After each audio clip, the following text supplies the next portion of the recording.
the new Modus Super Series champion. Yes! What a finish! The silencer, Jeff Smith! And it is that shot wins week 6!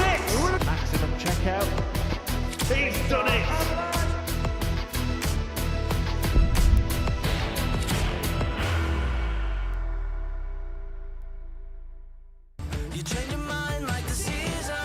He's been given chances by his first two opponents. He has created this one for himself.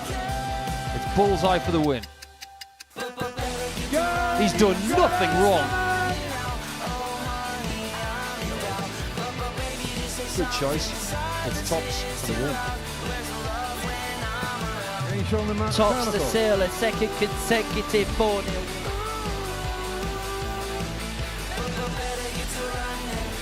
In fact, this game might be amber or red for Green, because that is a 147 for Hall.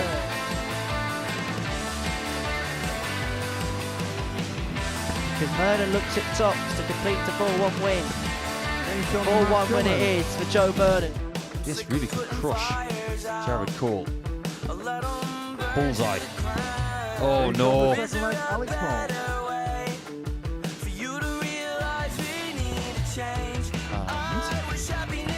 And game.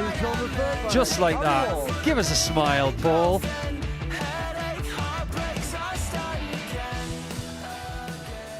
It is that time again, finals night here at the Modus Super Series. It's week 10 of Series 12 from the Live Lounge in Portsmouth, and you are guaranteed fireworks without having to leave your sofa. Hi there, good evening. Welcome along to the Arrows action, live and free, of course, on Pluto TV. It's been an entertaining week of darts already, and there's one name on everybody's lips. If they've tuned in the last couple of days, that's Tyler Thorp, who has just taken this place by storm, really. And here for the ride has been Paul Nicholson. Paul, new sensation. I mean, he's the only player that's never lost, having appeared at the Modus Super Series. Tyler Thorp. We'll hear from him in a few moments, but just give us your impression of the impact that he's made this week. We'd heard rumblings before the week started. I reached out to a few people that I know who know the development tour very well. Give me an indication as to what this young man is like. I heard the word lively, and I heard the word mustard, and I thought, okay, maybe we're in for a bit of a treat then. I don't think anybody expected what we got. But when he won his first game with a ton plus checkout with a 4-0 scoreline, we thought, okay, he's pretty comfortable under the lights. And look at what he's done since. Yeah, explosive stuff from him, but it does take 6 players to make a Saturday showpiece. So let's introduce you to the finalists. It's been the debut of dreams for Steve Green so far this week. The Group A winner comes into the weekly final on the back of 10 consecutive match wins. G-Man recently tasted victory on the Live Lounge stage on the ADC Tour. He'll be looking to repeat the feat in the Week 10 finals night. Alex Small is into finals night for the 3rd time this year. The speedster won his week in Series 10. Can he do the same in Series 12? Harry Ward finds himself into his 5th Super Series Saturday. He's lost out in the semi-finals on every previous occasion. He'll be looking to put wrongs right tonight. He's young, he's fearless, and he registered the best group campaign in the history of the Super Series. Tyler Thorp means business and looks unstoppable on debut. And 3-time PDC title winner Joe Murnan has qualified for his 2nd finals night, where he seeks his first weekly win. He completes the Week 10 lineup. Yeah, some familiar names, some new ones as well, and we'll continue the conversation we're having about Tyler Thorp, because it was mentioned there that it's the best debut campaign we've ever seen. Just tell us what was so impressive about what he's done so far this week. First of all, it's the self-belief. We know that he's a very confident young man, but even when he was pushed a little more on Friday, he was able to deflect and to get rid of games and improve as days went on. He's got a really good technique as well. I think I counted 2 darts over the course of the 2 days that he threw out of rhythm. That impresses me more than maybe the composure, because he's got a really nice natural way of throwing the dart with not a great deal of ferocity as well. So it's the kind of throw that will stand the test of time. Now, I'm not looking too far ahead. I don't want to go 15, 20 years into the future, but it's the kind of action that will stand him in good stead for a long, long time. Yeah, I mean, to do what he's done, if you look at the numbers alone, they would be remarkable by any seasoned campaigner. But to do this on debut, I mean, he's dropped just 6 legs in qualifying for finals, and only 1 on his debut day. Leaving a little bit of meat on the bone after 1 leg lost on Thursday. I mean, who knows? Someone could come here and win all 20 legs that they play in the future. It could be Tyler Thorp. But that really did get everybody's attention. And when he was knowing about some of these records a bit more on Friday, it didn't deter him. He's just so level-headed. And he showed a nice level of play, averaging nearly 102 in his best performance. But there's another level to find. Because even though he's able to get a 3-figure average, I just get the feeling that there's another 10% in there, if not a little bit more. Well, if you weren't watching Thursday and Friday and are still thinking, who's he, this young man that they're talking about, let's find out a little bit more about Tyler Thorp. He's had a chat with our very own Henry Deacon. Tyler, could you have envisaged this week could go as well as it has done? There's always the expectation for myself. Like I said, I've always come here to just enjoy myself, and if it goes well, then I'll make the Saturday night. But at the end of the day, I'm just happy to be here now, and I've done what I needed to do, so less pressure off my shoulders, and I can hopefully just go up there and enjoy myself more than anything. I genuinely, like I said, I've always just wanted to be behind the scenes and just see what it's like in terms of being in the back room, getting along with everybody, and just enjoying myself. What in particular has clicked so far this season? I've had a very good mentor. He's put me on the right track from the get-go. Genuinely, it's all up in the head, so whenever I come off a game, don't think about it at all until I've lost or whatever. I think if you have a bad score, you have a bad score. I can follow it with a 180, or if I hit a 180, I could follow it with a 9, and I'll just laugh it off. At the end of the day, it's just leg to leg, and nothing really can change what happens in a game. So let's look forward beyond this experience. What does the future look like? What would you like to go on and achieve in the short to medium term? Of course, the aim is to go pick up a tour cards. That is the be-all, end-all. But with everything that goes on nowadays, there's so much behind it without having one. So when I go to Q School this year, no pressure on the shoulders, because there'll be so many opportunities that you can make without having it, and just got to crack on with it all. Well, it's been a pleasure to watch this week. Great to watch you play. Tyler, wish you all the very best out there. Thank you very much. Yeah, Tyler Thorp stormed through Group C earlier this week without losing a game on debut, dropping just 6 legs as we spoke about. He did it quite comfortably. The same can't be said for the player going through with him, Joe Murnan, who, well, he waited until the very last match to get through. Yeah, points-wise on Thursday, it wasn't too bad.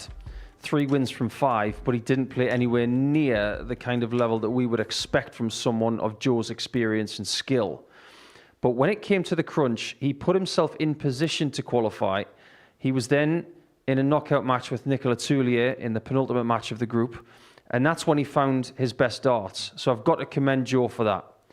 Lots of 70-odd averages, enough points to go into that game, and then he found a 91 plus to basically brush the Frenchman aside just when he was starting to boil up to something. So Joe deserves a lot of credit for making this Saturday night. Yeah, he's got the experience as a player who knows how to win things, as well as does Graham Hall, who won on this stage not too long ago, in fact, winning the ADC Tour Finals, and he topped Group B. Alex Small and Harry Watt, I think it's fair to say that they all got through quite comfortably as well. Yeah, they were through with 25% of the group to come. So at the end of Game 5, we knew that those 3 were safe. Obviously, Jared and Carl will be very disappointed. I just got the feeling that Sneed was just a bit tired from a very, very busy year. As for Jared, he's just got to have a bit of time off and come back in 2026 and try again. But Hall, 4 wins from 4 on Thursday, really impressive, finding a new level of performance considering what he did earlier in the week in Group A. And the same could be said for Alex Small, but Hall was so impressive, even though he wasn't at 100%, because he apparently had a bit of a sore back as well. Right, Graham Hall is a man who's been here before, but all the conversation that we've had so far has been about a new name at the Super Series, an ADC qualifier that comes into finals night on a 10-match unbeaten run. He's not the only one, Tyler Thorp. Remarkable, isn't it? Steve Green did that as well. He did it by winning Group A, and because of what we've seen in the last couple of days, he's kind of gone a little bit under the radar. Yeah, he's been overshadowed, and I don't think he's going to mind that, because if we hadn't had what we've seen over the last couple of afternoons, we'd be talking more about what Green has done. He had a very solid day on Monday. He was part of 6 players that were all 2 points apart. But on Tuesday, the key game was where he was 3-0 down to Nicola Tullia, and then he won the next 4 legs, and then he wouldn't lose again. 9 more games in a row. And the most impressive thing about him, a bit like Tyler Thorp, the temperament was excellent, but his ability to kill games off with either really impressive ton plus checkouts or key combinations, he was more clinical than anybody, and he thoroughly deserved that Group A win. Yeah, and he deserves an enormous amount of credit from us, doesn't he? Because to do that as an ADC qualifier that hasn't set foot on the stage before, you have to take your hat off to both of them. And this time last week, we were doing the draw for the ADC Global Championship. It just goes to show how important that pathway is, but also in having something kind of in between the amateur and professional games. There are grey areas in this sport, or at least there were, because the ADC are starting to plug them, and the JDC are starting to plug the same gaps in the junior game. So it's great that we've got this feeding system to bring the players to this place, and we can watch them on Saturday nights doing their thing. So yes, the ADC are doing a great job, and we're seeing more evidence of that from this series. Stein de Klerk won the first Group A. He's an ADC Europe qualifier, and now we've got Steve Green from ADC sort of domestic. So yeah, fair play to them. Yeah, that's how the week has broken down. Steve Green, the Group A winner.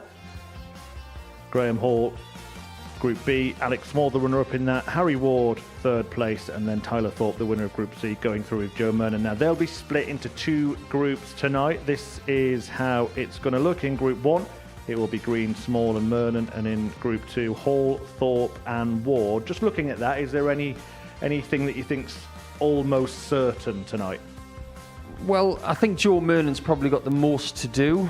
He's had his best game in his last match in Group C. He's probably going to need to float around that standard if he's going to trouble Green and Small, because they're in better form than he is. So I would be surprised if Murnan gets through. But then again, he's got more experience in both of them. Right, the betting tonight makes very interesting reading, because before a dart was thrown this week, Tyler Thorp was a 22-1 outsider to win the week. He goes into finals night as a 2-1 favourite. I'm not surprised by that whatsoever, because when you have that run, and let's face it, that run is continuing day on day into Saturday, and he's someone who's won a development tour event this year, winning 8 games in a day. 4 on a night time is going to feel like part-time work, but it's just a question of whether somebody can push him. I see Hall pushing him, and he said in this studio yesterday, I'm really looking forward to playing him, and that's game 6. So we've just got to wait a little bit of time to see that one. On which player would you be placing your chips tonight if you had to go all in? Well, I'd like to see Graham have a great run. I know it's been a long time since he's won a weekly title. He's been the player who's gone to the 111 average level here this week. But I just don't think that Tyler Thorp is thinking about anything but victory, and I'd have to go with him. 2-1 favourite if you are going to have a bet. Please gamble responsibly. It's 18+, gambleaware.org. Right, the first match of Group 1 will kick off the evening's entertainment. It's a meeting between Steve Green and Joe Murnan, who have both been speaking to Henry Deacon. Joe, is it fair to say you saved your best for when it mattered most yesterday in Group C? Yeah, you could say that. I'm just getting better as it goes on, be honest with you. In terms of the campaign overall, how would you assess it? Lucky. Mm-hmm. But I'm still as far as these lads here now, so we'll see where we go. For yourself, I've not seen you play too much in terms of recorded action in 2025. So was it a case coming into this kind of sucking up and kind of seeing where you're at, or how was the form kind of back home? Be honest with you, I literally just started practicing and then I got flu just before this. So I've not been able to pick them up for about 2-3 weeks. But yeah, I'm finding my form now, so it's not too bad. Into Saturday night, and this, as you know, is a completely different tournament altogether. Yeah, knockout form in it, so I know we've got to play like 2 league game type things, but we'll see where we go. I'm feeling good. We've seen you have some success here in the past about lifting a trophy on a Saturday night. How much would you like to do that, lift it for the first time? I think it's a free hit for me, so yeah, it'd be nice, but there's a lot of good players in there, so we'll see. So you're out here just to go and enjoy it pretty much. Yeah, just put pressure on them, see where they go with it. Right, wish you all the best, Joe. Good luck tonight. Cheers. Steve, fair to say, quite the debut campaign for yourself. Winner of Group A, you must be really pleased with the way things went. Yeah, I mean, for a first visit down here and playing in Group A with no expectations and come away with a group win, I've just, I'm over the moon with it, so I've got no way I think I could better that at the minute. You said there was no expectation before you walked into the building, but in terms of the way that you played, you must have been over the moon. Could you expect you to have played at least to a level like that on that stage? Yeah, I mean, recently my game has started to come out at that consistency, so it's nice to see it being able to be shown on a grander scale. But yeah, it's there or thereabouts, so yeah, I'm enjoying it. Let's get to know you a little bit better then. Where did the whole darts journey begin, and how has it got you to this point? So I started playing when I was 12. My mother was the influence behind that. She used to play in the men's league up in North Wales in Anglesey. So when I got a set of darts in my hand, it was a case where they started going. And yeah, 31 years later, 32 years later, here I am. So yeah. And this could be the best night of the lot if you could pick the trophy up tonight, I suspect. I'm not looking that far ahead, so I'm taking things game by game, but yeah, potentially. Well, we wish you all the very best. Steve, good luck out there. Thanks, Henry. To bring it back. And he strikes again. Oh, it's brilliant. He's done it again, and there is a visual fist bump. This guy's just so good. Another chance on the ball. And this one's taken. It's bullseye for the win. He's done nothing wrong.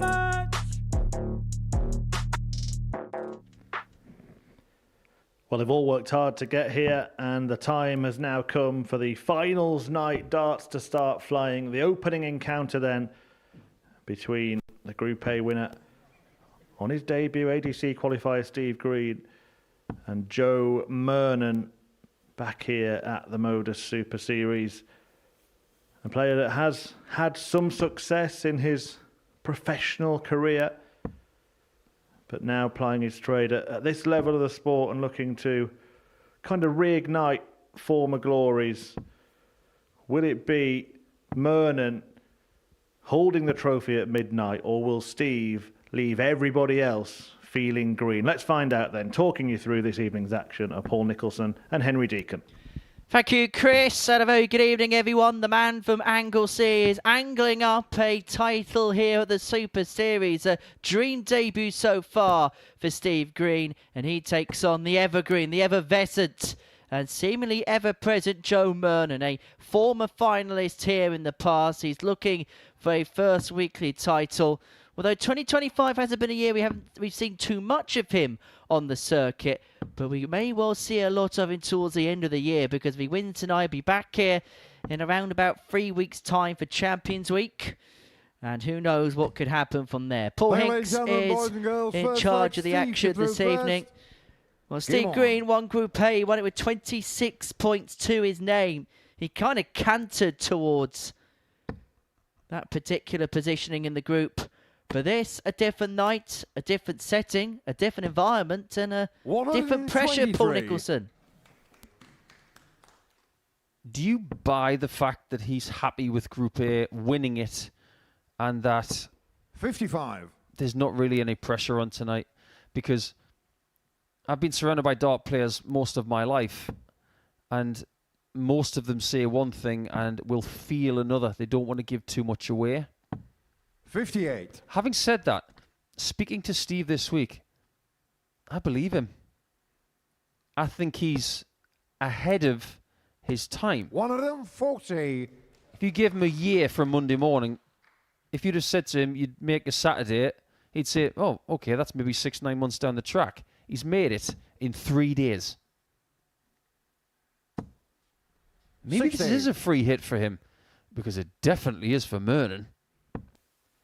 Well, he played this week, and he'll be the first to admit he hasn't got to 60. the types of gears that we come to expect of him. However, he got the job done. He actually saved his best performance for the most important game. Him and Nicolas Toulier played a head-to-head match in game 14 of 15 yesterday afternoon, and Joe Murnan put in his best average of the week, 91.67, to get over the line against the Frenchman. But he's got work to do here in the opening leg against the throw and against the 8-ball here. Finds himself on a finish after 12, but the first poke goes the way of Steve Green.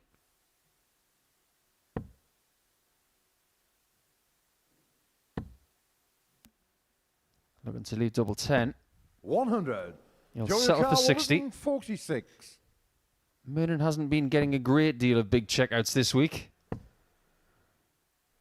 He did spend a bit of time on double 13 yesterday afternoon, 60. So I'm not surprised to see him go for that second treble. I saw that come to cost Johnny Clayton, only won this afternoon at the Grand Slam as Green looks at Tops. Tops is found. Well, he's got one or two that are supporting him in the crowd, making the trip over from Anglesey. And they roar their approval as he takes the opening leg of the night. I hate to eavesdrop, as everybody knows, but I somewhat 60. overheard in the last hour that the supporters of Steve Green were a little bit on the fence of, should we really be here? Because he's had such a good week. What if we turn up and it's different? 41. So that proves that not only are dart players superstitious, but the fans are too. 85. The weekly average for Green, 84.11.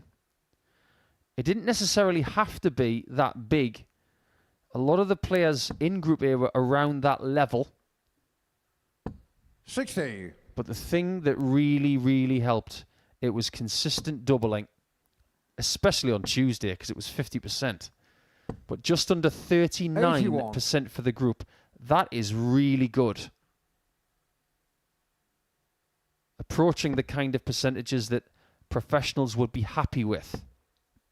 And we speak about so often, what is the recipe for 100. success here? And it probably is an average round about the mid-80s with decent doubling. And he ticks both of those boxes throughout the course of the week so far.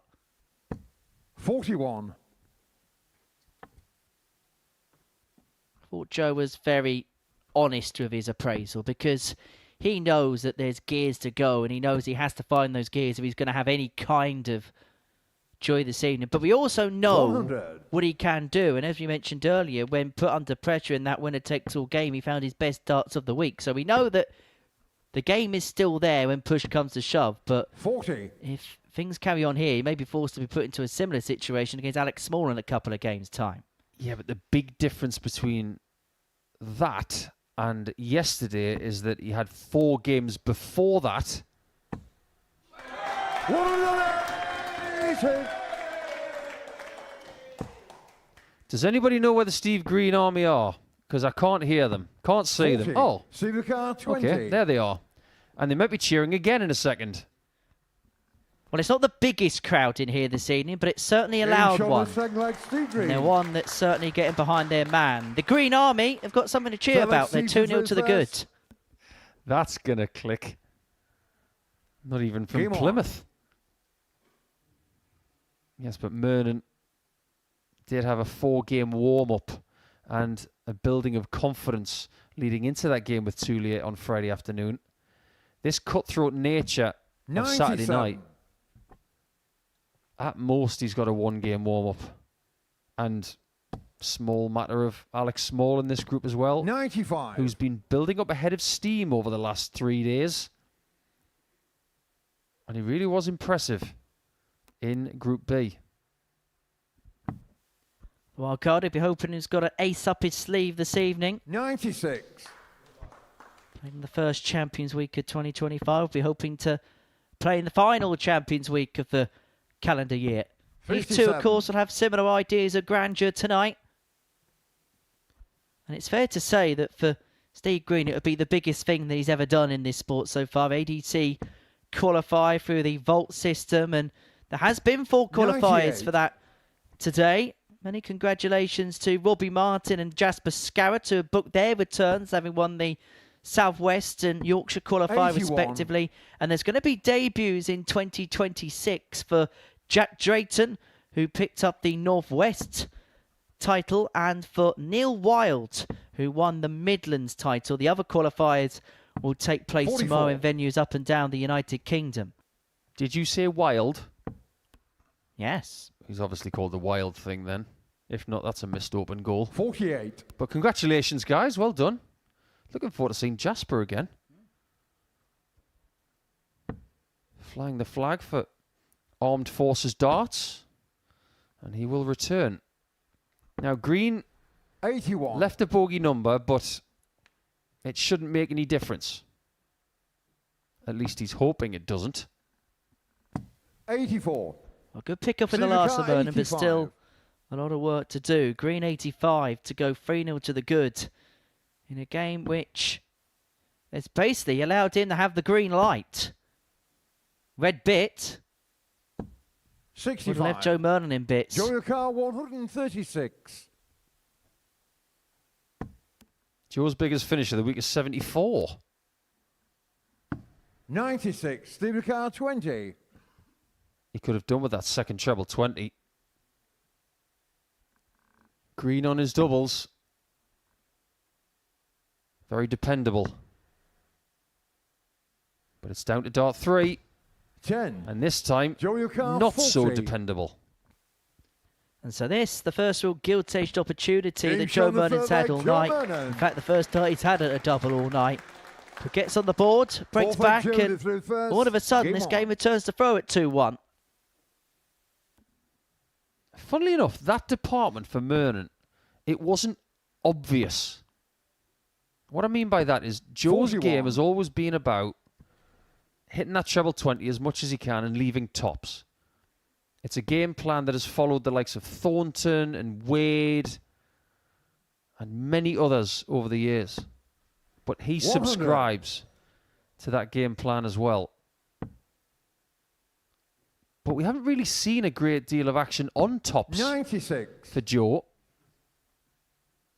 because it feels like his game plan is somewhat back in the making. Doesn't strike me as the kind of player who wants to go back to Q school and get his tour 140. card back. I think he's happy at this level for this time. Just wants to take it easy and not put too much pressure on himself. 100.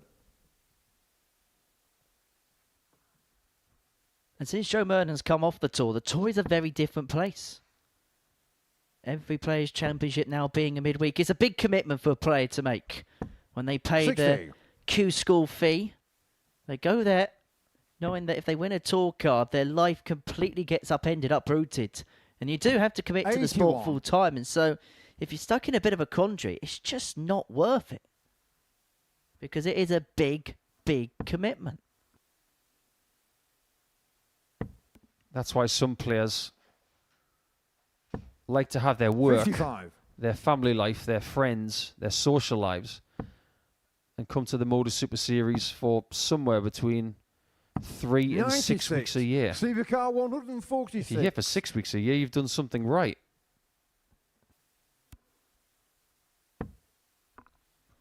Well, if you're someone like Neil Duff, you think about uproots and starting to buy properties down here. He's here that often. Jimmy Van 58. Schie's getting Joe close to that, as too is 87. done is one Danny Van Tripe, as Murnan, who, remember, trailed in this game 2-0. Looked like he was going to go 3-0 down in this contest. They had a 47. chance to level up Steve at car 2-2. 88. Green for 3-1. He may just be a dart at the ball at the end of this. Don't forget, this is a Greater Manchester derby. Treble needed. He can't find it, which means Murnan gets a chance to double stamp tops to get back into this 36. first game of Joe Saturday car night. 40. Game 2 shown from the 2 fourth returns leg, with doubling, Joe and Murnan. tops is correlating for Joe Murnan. And this game Fifth is leg, back Steve level at through first. 2-2. Game on. And you've got to give Joe Murnan credit. He's stuck with the task. Got off to a slow start. But Steve Green perhaps putting his foot off the pedal a little bit. And Murnan's punished to the hilt. 57. We've seen in the past people win their first game of the night by 4 legs to 3. The tighter the game is, the less secure the win 85. feels. Simply put, if you win both your games in your group, you are going to win the group and make the semi-finals. But why do I get the feeling that something's going to happen tonight? I don't necessarily mean a 9-dart shootout, but things are going to get 100. very tight.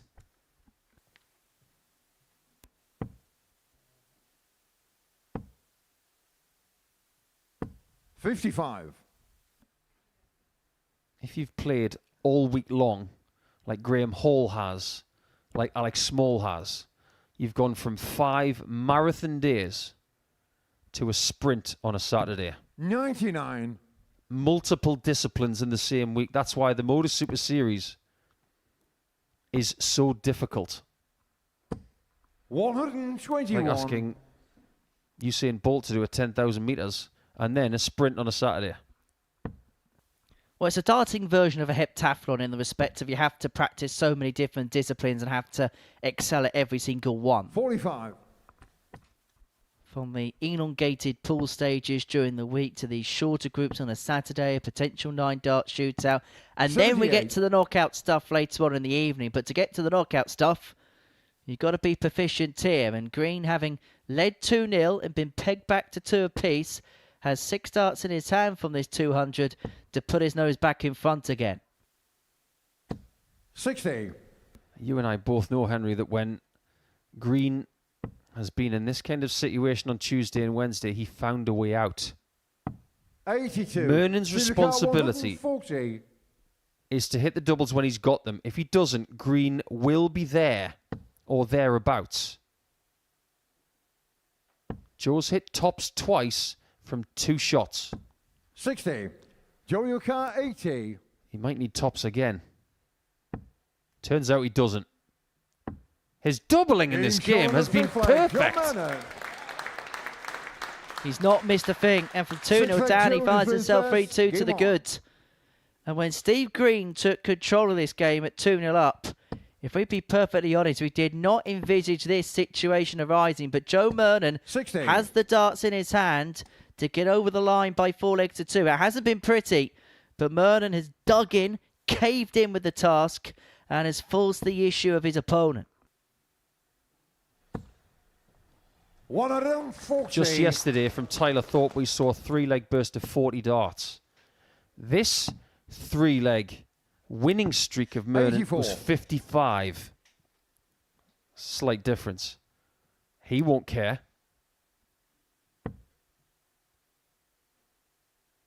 But Steve has got a 10-game winning streak. Just 60. like Tyler Thorp. That 10-game winning streak is under threat now.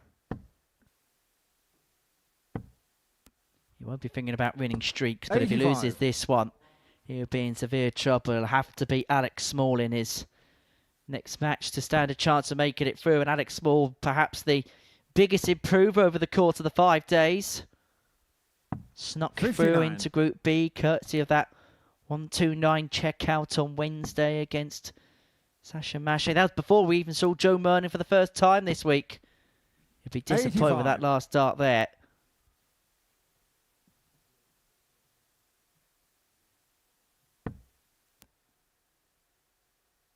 This game has had 5.5 legs. It already feels like a long game. But I think that's something to do with last night's action, 45. where we had half the games go 4-0. Very tight affair, which might have an ending very, very soon. 126. Just edging into the treble 2 there means that he might only get 1 dart at a double to win this game by 4 legs to 2. Does he go for 25? Or does he go for treble 7? He's under pressure to hit it now. It's tops, and he hasn't missed a dart at a double in this game yet. And he's going to find tops to seal a 4-2 win. He was 2-0 behind in that game, Joe Murnan. But Midnight has rattled off 4 on the spin to get the better of Steve Green, whose evening got off to the perfect start, having led 2-0. But now will have to beat Alex Small in his next game to stand any chance of making it through to the semi-finals. So Joe Murnan gets the night's action up and running with a 4-2 win over Steve Green. Coming up next, the opening match on Group 2 sees Graham Hall take on Harry Ward.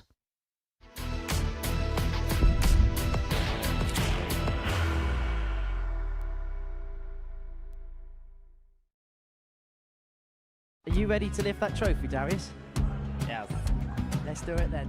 Ladies and gentlemen, your Modus Super Series 9 champion is Lucky D, Darius Labanowski!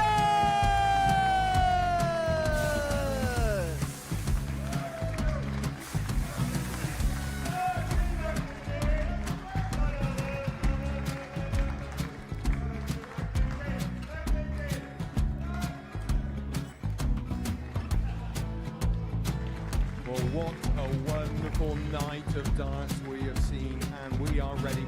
Our champion is ready, and it's trophy time. So receive the trophy. £25,000. The new Modus Super Series champion, the Terminator, Marvin Van Velzen.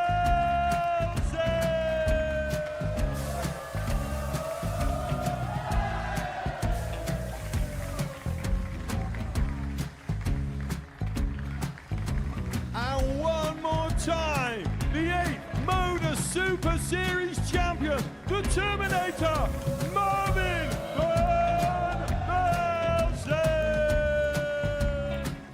And the new Modus Super Series champion is Andreas Dirty Harrison.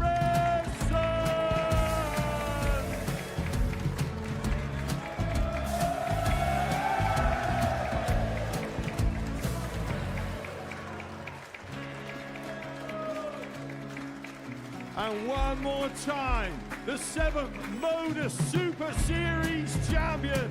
Give it up for Andreas Dirty Harrison! The moment we've all been waiting for. Would you please show your appreciation for your Series 6 Modus Super Series champion, Scott Taylor!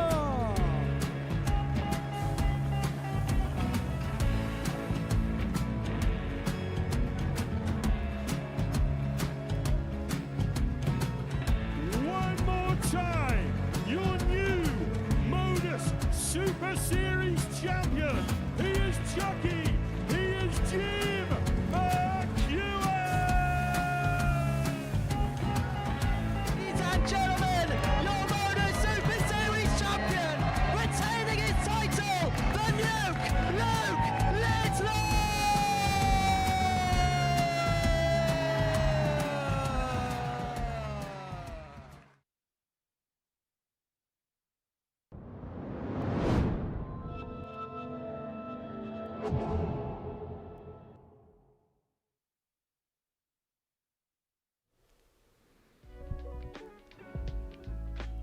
Welcome back to the Modus Super Series, where we've seen the first game of Group 1, and Steve Green got off to a flying start, winning the first 2 legs against Joe Murnan, but it was Murnan who turned it around to pick up the points in the opener. He'll be back to try and book his place in the semi-finals after the next game, which features Graham Hall and Harry Ward from Group 2, and both players have had a nice chat with Henry Deacon.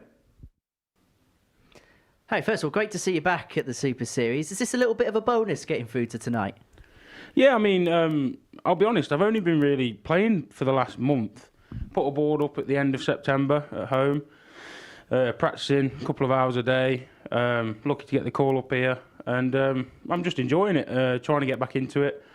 And I don't think I've played that well the last few days, but I think I've been good under pressure. My last leg decider, I've had a couple of ton plus outs, a 12 dart in a last leg decider. So when it matters, I feel like I'm good, and hopefully tonight it matters.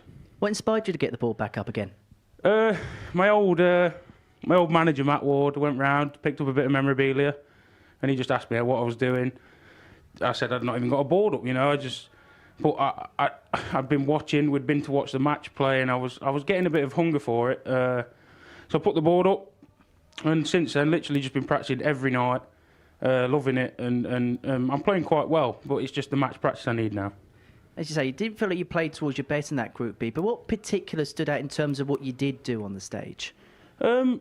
Maybe losing my first 2 games Thursday was a good thing, because I turned it round and won my next 2. I could have easily just folded, you know, and not perform. But the next 2 games, like I say, they both went 3-3. In them games, I took out 108 to win, 104 to win. And it gives you that bit of confidence. And then yesterday, I think it was, against Carl, I went 3-3 and went out in 12 darts. And so I know it's there when I concentrate. It's just keeping that concentration level. And if I do that, I'm dangerous in a best-of-7 format. I get the sense you're going to treat this as a little bit of a free hit. However, what would it mean if you're able to be on the top step with a trophy in your hand at the end of the night? It would mean a lot, because I won't lie, I've put some effort in. I know practicing at home is not the same. Coming down here was the match practice I needed. You don't get any better outside of your PDCs and that. It literally is the best outside of being a professional. And just playing here, regardless of how tonight goes, it's let me know where my game is. But I know I'm dangerous, and hopefully that all comes out tonight. Well, go well. Wish you all your best, Harry. Good luck out there. Thank you. Well, Graham, another Saturday here at the Super Series. I can imagine you must be really happy with the shift that you've put in so far this week. Yeah, definitely. Main goal always when I come down here, when I get the week, is I'd like to get through Group A, but anyway, just get to Saturday and that's the main thing, and see what we can do from there. I know you like to talk about results, but you must be really pleased with some of the performances that you've carved in this week. Yeah, definitely. Hopefully, I'm peaking at the right time, coming out in Group B, quite strong. Had my couple of wobbles, but yeah, hopefully it's all coming together now. And it feels like you're peaking at the right time at the end of the year, the right time of the year to do so. See, we were with one another a couple of weeks ago when you lifted the Tour Championship trophy back into another Saturday night here at the Live Lounge. And what you've done in terms of performances in both of those competitions, your game must feel as if it's in a very good place at the minute. Yeah, definitely. And you can't predict, well, you just want a good end of the year, like you say. Your performances, you want it at this time of year, definitely. And yeah, I'm looking forward to the rest of the year. Now, I don't know how well you know the local establishments and the local hotels and everything like that in Portsmouth, but you could be spending a lot of time here between now and the end of the year, because you win here, Champions Week at the end of November, and of course you're going to be at the Global Championship in December because of your exploits at the Tour Championship. Yeah, I just think I've got to pick the right hotel and not ruin my back like I have done this week, but I've had a bit of a massage gun on it today, bit of creams, a few tablets, and yeah, hopefully it holds up. But yeah, definitely lesson learned. Pick a good hotel. Fighting fit though for tonight? Yeah, definitely. Well, I wish you all the best. Graham, good luck. Thank you very much.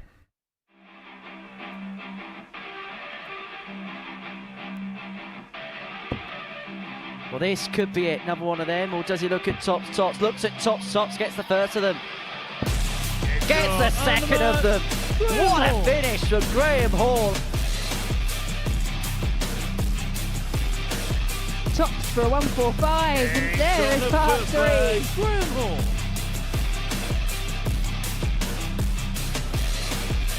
Big fish incoming. What a way to win a game.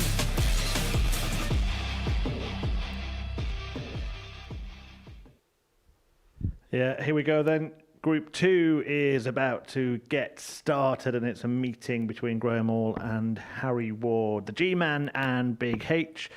And guiding you through the action, Paul Nicholson is alongside Little H, Henry Deacon. Cheers, Murph.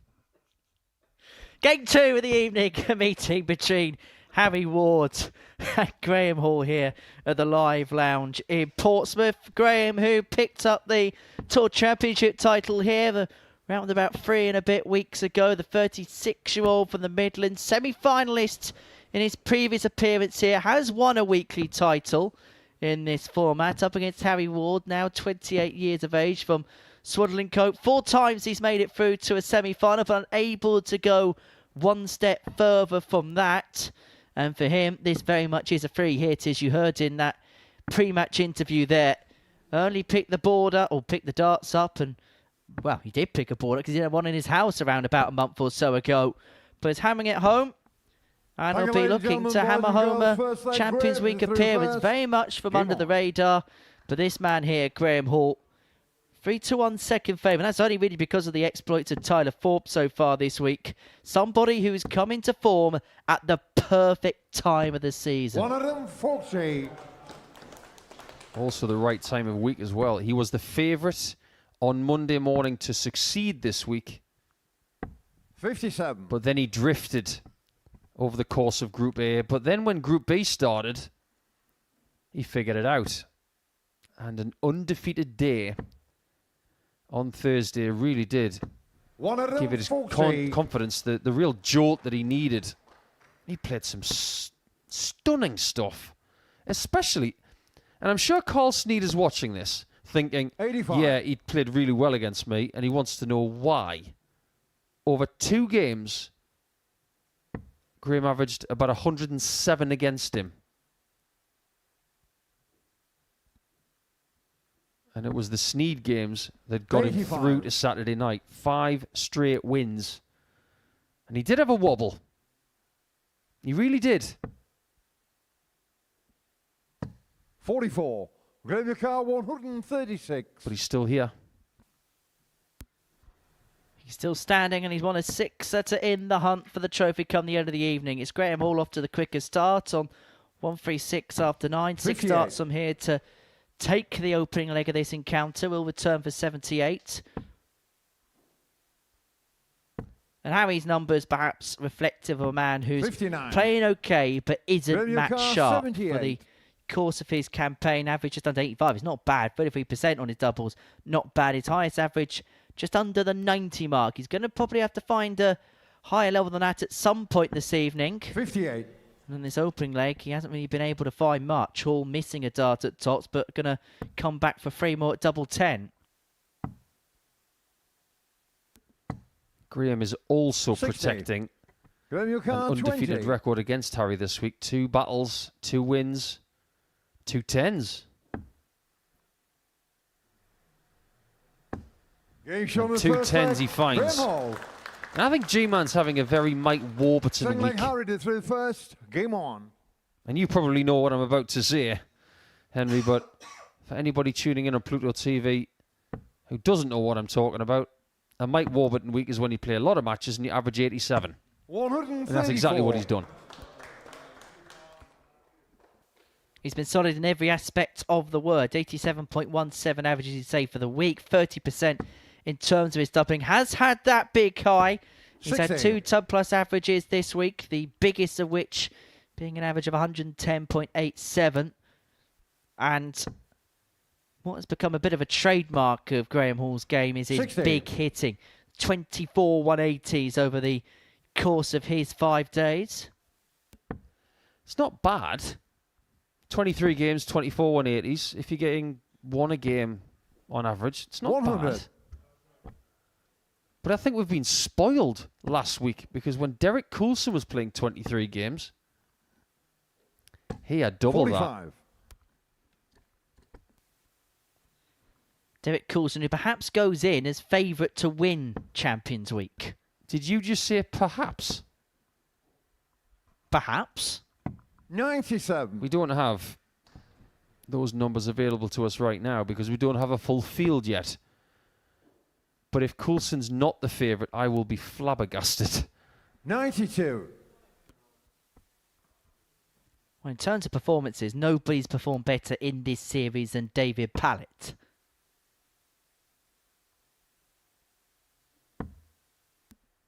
Something about Shropshire in this series. 43. And England. Yucar 170.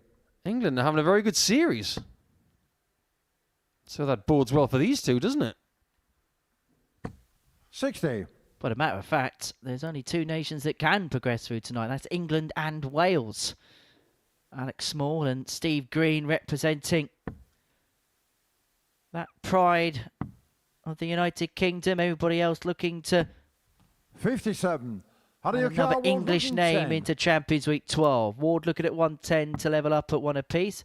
Trouble 17 would have given him a dart at tops. And so Graham Hall looking at 144 50. for the break at a 2-0 lead. 144. Very close to his biggest finish of the week of 147. 144 is easier, not just because it's a smaller number, but you can go for the same treble twice. 92. Yucar 60. Critical time for Ward to get into this game. Game And shown a the very second leg, clean, Harry crisp Ward. tops from a very talented young man. Third leg Graham to through first. Game on. Impossibly friendly. One of the nicest people you will ever meet. But he used that word dangerous in that interview. That gets my attention. You don't say that word unless 82. you're hungry. Or arrogant, which he isn't. So he's hungry. Big H is hungry. It's somewhat poetic. 40. And I think one thing that people forget is Harry Ward didn't lose his tour card. He decided to hand it in. And he handed it in whilst in a fairly good position in the world rankings. Decided, you know what, I want to take some 83. time away from the sport and wanted to concentrate on family life and concentrate on other things that were going on. 57. I can imagine a darts audience giving him his own chant. Harry Ward, he does what he wants. He hands in his card, he does what he wants. He comes back, 96. he does what he wants. I admire that kind of integrity because he can prioritize at the flip of a coin. He knows what's important to him. And it was at a time where he was winning Pro Tours. He was qualifying for big events on the calendar. Some may say that when he did make that decision to take a step back from the sport, he was perhaps at the peak of his powers. 60. At that time. Still young. Still a long way to go until he could possibly find his prime. 140. Obviously, the talent is still there. It's how he uses it. That's the intriguing thing. When he was winning that Pro Tour event against Max Hopp in a final, this didn't exist. 130. Things are different now. And 130 is not going to be found. He strays into the 5, and Hall is ecstatic about that. As our good friend and colleague Chris Mason would say, chase the treble and paid the price. As Hall looks at tops to re-establish the lead in this contest. 2 10s. He's there, and Graham Hall retakes the lead in this contest. Being watched on by his parents, as usually is the case. Making the trip down from the Midlands to the South Coast to support their son in his endeavours. 140. They're in for a nervy evening. It's going to be a diet of fingernails available for £1 per nail behind the bar. 96. I should state, for food, hygiene, safety reasons, we do not sell fingernails behind the bar. You'll have to bite your own. 81. And you can have them for free.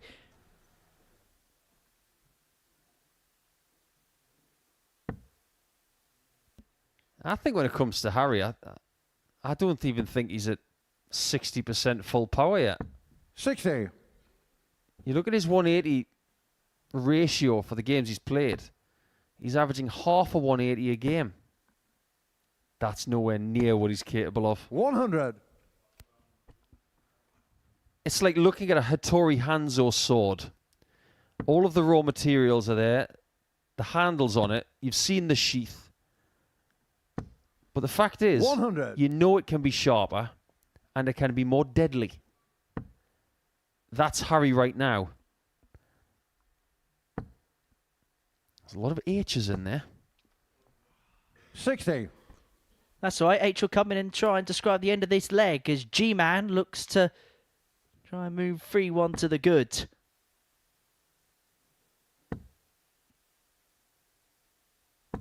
$60. Harry 120. Well, there's the treble. There's the single. Tops.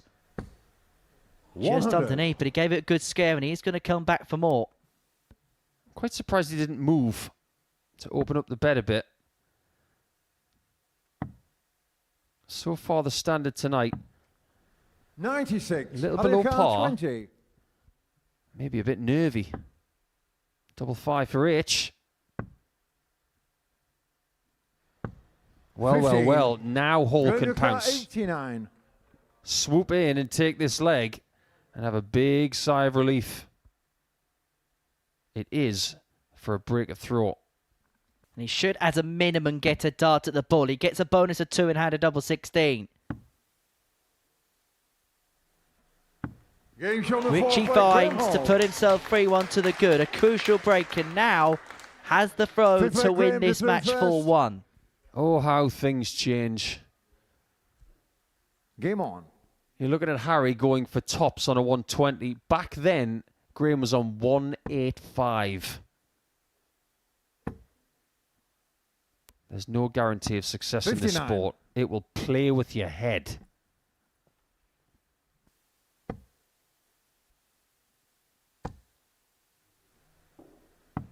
Why do I get the sense 139. that Alex Small may just breathe a bit of life into tonight? As you say, if we're going to be perfectly honest, because our job as broadcasters is to analyse the game as honestly as we can, and it has been a little bit flat so far this 125. evening. I get the sense Alex Small's just going to blow those cobwebs right away. You might be right. He did that the last time he won on a Saturday. 93. Right at the start of the year, wasn't it? Good call, young man. Wildcard weekend in another sport is in January. Our wildcard weekend is tonight. 81. He actually won the first week of 2025 in terms of Super Series action anyway. There was a couple of specials weeks prior, but Alex Small won the first week 100. of Super Series action in Series 10 week 1, and he had 2 tremendous games against Adam Savada on that particular inning, including a game where he'd average around about 110. Savada wouldn't be too far off that particular pace. 45. Yeah, Adam Savada, who hasn't come back ever since, and if he succeeds in CDC darts and world stuff, he'll have the world's greatest chance. 99. Oh, Adam Savada, he's not from Nevada. It's from Phoenix. It's not too far away. It's not in Nevada. It's in Arizona. That's all right. He can have the Savada Armada when he rocks up at Ali Pali. 100. Hadiaka 70. Keep the game alive, he says. Don't miss the single. Not again. And it's the same kind of miss. 38. Graham Murnan 91. Rule 1 of the Rod Harrington School of Darts. Don't miss the big number. And that big miss for Big H could be curtains for him in this contest, because Graham Hall has 2 at tots, but now he's drifted wide into the 5.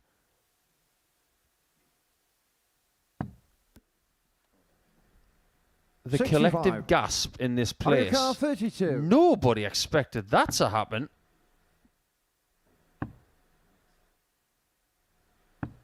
But the 24. game might be up anyway. Graham Murnan 26. Double 13 for a 4-1 victory. Get this. You don't have to do a great deal in your next game to get through. He's decided to split. 10 for double 8 to seal a 4-1 win. And now it's 1 at double 4. That's inside. 22. And that's a trio of darts for Hadiaka Graham Hall 8. to win this game, which had come and gone. I applaud the plan, Game but he will show be on the 5th leg, devastated that he Hollywood. hasn't ended it. Who knows how important that leg could 6th leg, be Harry in the Disrew first. Game end on. proceedings in this group. We've sat here on a Saturday night in the past where Jimmy Van Schie was getting battered by Darryl Pilgrim by 3-0, rattled off a couple of legs in a losing effort. Those couple of legs were good enough to secure a 9-dart 140. shootout. Van Schie would win, knocking Pilgrim out, and Van Schie would win the night. And the rest, for that particular lanky Dutchman, has been history. 59. That 9-dart shootout was Pilgrim, Van Schie and Parry, wasn't it? Correct. And Darryl Pilgrim hit a 180 and didn't get 95. through. Correct. Every single leg you win in this particular format may not mean much now, but may mean more later.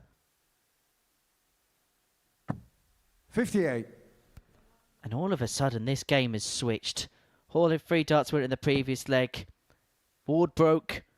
And with the darts in his hand, had an opportunity to really take charge, but has made a massive mess there. If Graham had won 4-1, the game against Tyler Thorp in Game 6, which really is a bit of a headline fixture tonight, he would have only needed 2 legs against the favourite for the night. He doesn't have that luxury anymore. I just wonder, and Harry Ward in particular, whether he would have attacked this game for starters, knowing that Tyler Thorp and everything that he's done this week was his second match. I don't know. Harry's seen a few upstarts in his time. He's been around the block. He's seen some testosterone around that development tour and on the pro tour. 83. Tyler Thorp to him is just another one.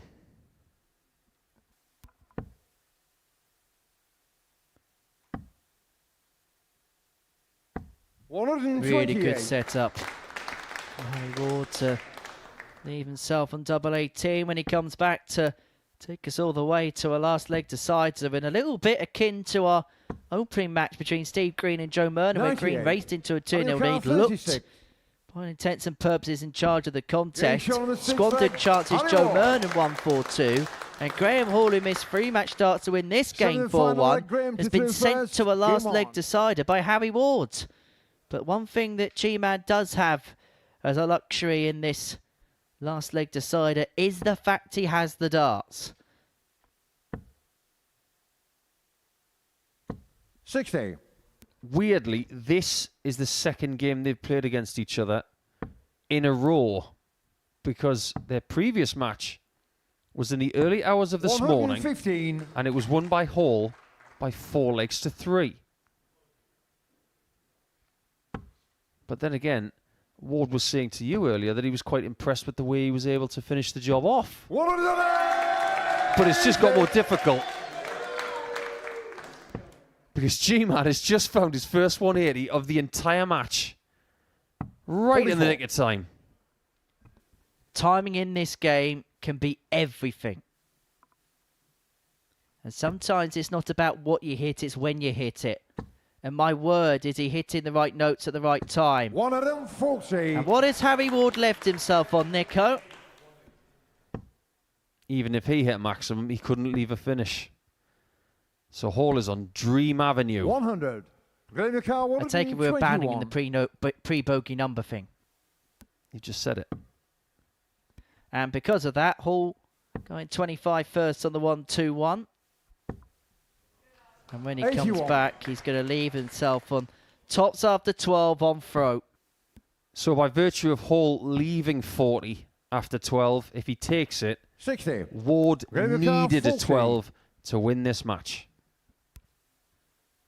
Well, he's made it harder work than perhaps he should have. He had 3 darts to win it 4-1, but that top's pinned for 13 darter. And for Graham Hall, well, he's lit up the live lounge stage, and he has sealed a 4-3 victory against Harry Ward.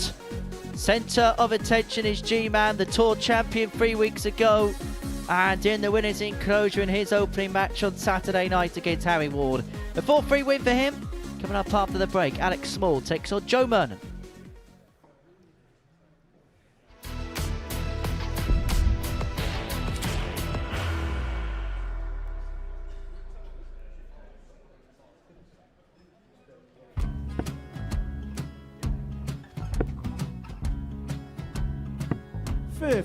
Charlie McGuire, 164.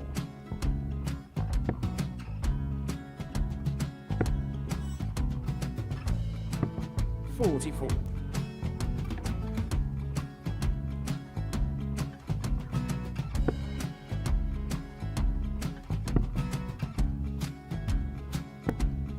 32. Charlie required 120. Well, 120. He's got a fair, at least 2 handfuls of this. Just needs to stay 60. there. That's a good shot. Halves his score, leaves himself on a 2-darter.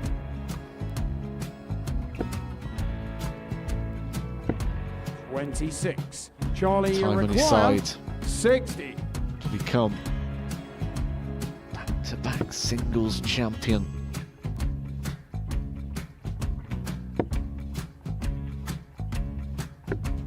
40. Definitely a couple of nerves in those last 2 darts, but he'll be coming back. It's a moment he's been in before this situation. Standing at the back of the stage, Charlie, approaching the required jockey with a 20. chance to win the title.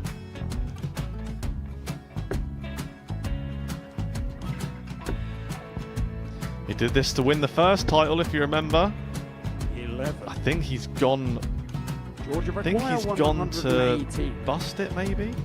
The first title he wanted 20. He went 6-7-7 to win it. He had a chance to replicate it again. Yeah, I get the feeling that was for a bust, and 39. on that situation there, George Scaife wasn't even 9. able to take it out going to the 18s on that switch. Yeah, I think he just panicked a bit, but he's done well to get that big one. Sometimes can be the hardest part. Georgia requires This is it. 79. It's got to be 19s. It's got to be 19s for this shot. Big 20 and a double. He's got the first one. He's going to get a match dart here.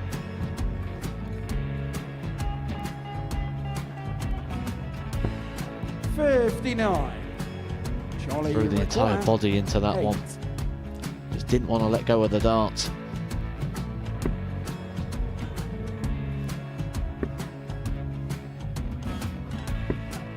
No score. He's given George a chance. Georgia require 20. I think George has been quite good on double 10 today. So many opportunities for Charlie Murphy. Go! Couldn't get the job It. done. Got in the match! And the Red Dragon George Modus Scaife. Super Series Influencers Champion, George Scaife!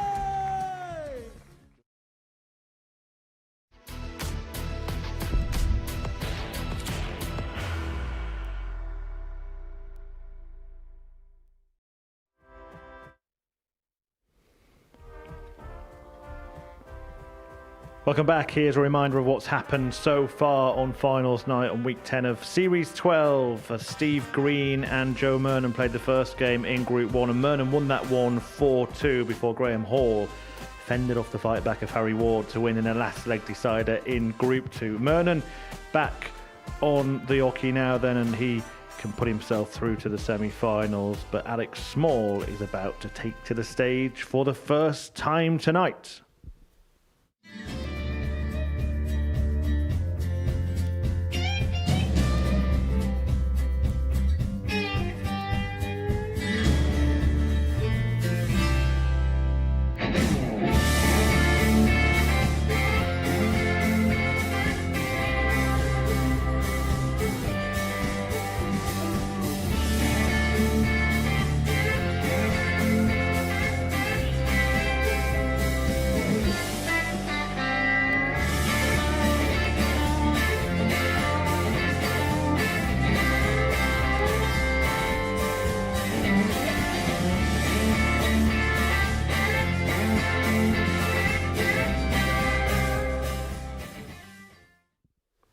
Yeah, twice a victor on the Super Series Saturday stage. Alex Small, can he play his darts right again tonight? We're going to find out as he takes on Joe Murnan on the cusp of a semi-final spot here, if he can get the victory or even just get to 3 legs in it. As for Alex Small, well, the wild card has had the highest checkout of the week. He reeled in the big fish earlier on this week. He's a fast and furious type of player, and we'll be looking to get off to a winning start here against a 42-year-old. Made it through to the weekly final way back in Series 6. And Small, as mentioned, picked up the title in week 1 of Series 10. Talking you through the twists and turns of this tungsten tussle then, back to Paul and Henry. Cheers, Murph. And as you can see, Joe Murnan with 3 legs in this contest will qualify himself through to the semi-finals. A man who hasn't played too much in 2025 and perhaps under the radar. For Alex Small himself, a 4-0 win for him would see him into the semi-finals with a game to spare against Steve Green in match 5 of the evening. But we get the sense, Nico, that Alex Small may just add a little bit of oomph to a Saturday night, which, if we're going to be perfectly honest, is kind of flattered to see so far. Well, anybody who plays card games knows what wild cards can do. They can transform your hand.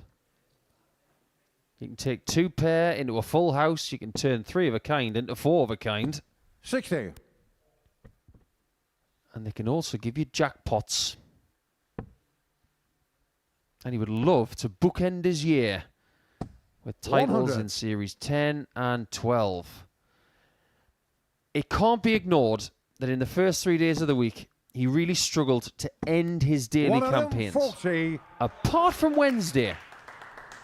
That 129 checkout you mentioned earlier, Henry, it was the biggest shot of his week because he wouldn't have been 100. in Group B if he didn't hit it. Definitely one of the highlights. But what is very impressive too 120. is that over the last 8 games he's played in Group B, he was more consistent. Whatever he's got left, 100. he can empty the tank tonight. Looks like he's got plenty. Well, he's been the most improved player from Monday through to Friday of the pack that have progressed through Group A. And he's left himself on 46 after 12 to break the throw Murnan in this opening leg. May not get a look at it. As Midnight looks at tops and squeezes it into the bottom corner. And he has been deadly on that target so far this evening. Game on. He's had 4 attempts on tops and he's taken out 3 of them. 85. So far, Joe Murnan is having an Ollie Watkins evening. Because last summer, who thought that Ollie Watkins was going to be the big hero? And Joe Murnan is showing up. 121. He was quoted as the 8-1 outsider of the 6 players before a dart was thrown this evening. That's curious to me. 125. Because I think the odds between favourite and outsider, it's only 6 points, isn't it? 2-1 to 8-1. 121. 8-1 for the outsider is actually quite short. 45. Maybe he saw the odds and he didn't like being the outsider. Little things like that really do tick off players like Joe Murnan. I thought it was really 98. interesting what he said to me earlier on tonight, because any kind of question that I was asking about the potential of going deep tonight, he just batted away. He couldn't wait but to bat it away. 86. He wants to play this and lay low under the radar. He doesn't want to talk about ideas of grandeur. Take each step as it comes. 61 left, so it's going to have to be 11 bull here. The bullet is... 35. And Murnan with a chance to go 2-0 up and, importantly, get a break in his favour. Tops again.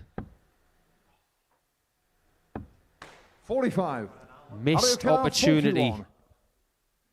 He was 4 from 5 in his first game. That's the first big mistake he's made at the end of a leg. Game And that double 18 bed at times this week has been at Alex's mercy. If he doesn't win this game, he would face a head-to-head battle with the other Welshman here tonight to see who would join Murnan if indeed it goes that way. 134. Well, yesterday we saw Joe Murnan provide his best starts when it mattered most, an average of 91.5 in that knockout game against Nicolas Tullier.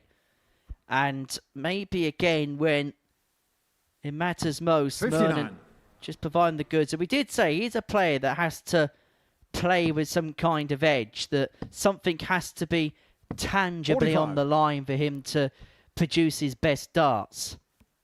Yeah, and by tangible you mean a medal. And to get his hands on the trophy. 59. And to be surrounded by smoke. I remember someone from Joe's neck of the woods picking up a trophy in this place, Scott Taylor. After he'd lifted the trophy, after he'd shook hands with the referee and been celebrated as champion, there was about 100. 2 to 3 seconds where he just looked up. saw the smoke, saw the ticker tape parade and said to himself, wow, I did that.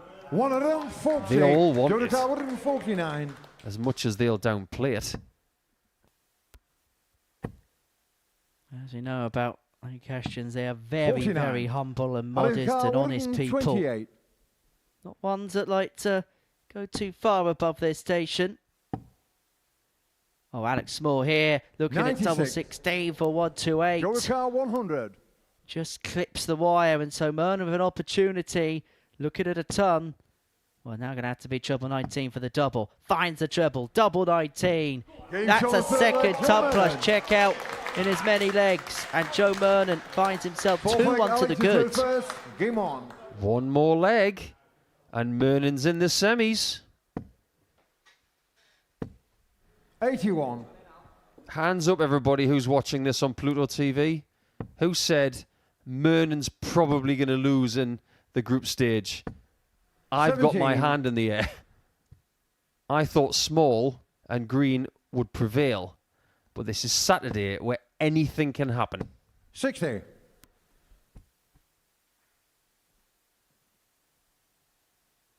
He said this is a game where he likes playing on the edge. We, as analysts and commentators, live by the sword, die by the sword. 140. Have to be honest. I didn't see this for Murnan. I really didn't. 100. But I'm happy to watch it.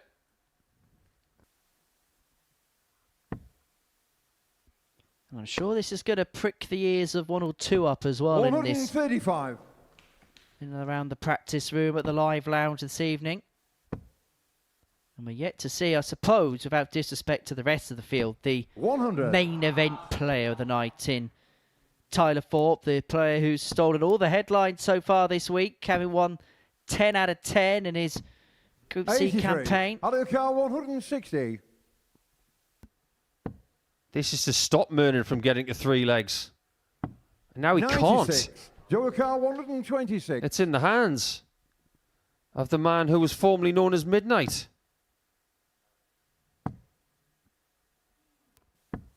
58. Apparently because he's On very the good at car, playing late at 64. night. Well, this is the only late session he's getting. 24. Oh my. Joe car It's 68. deflected the wrong way.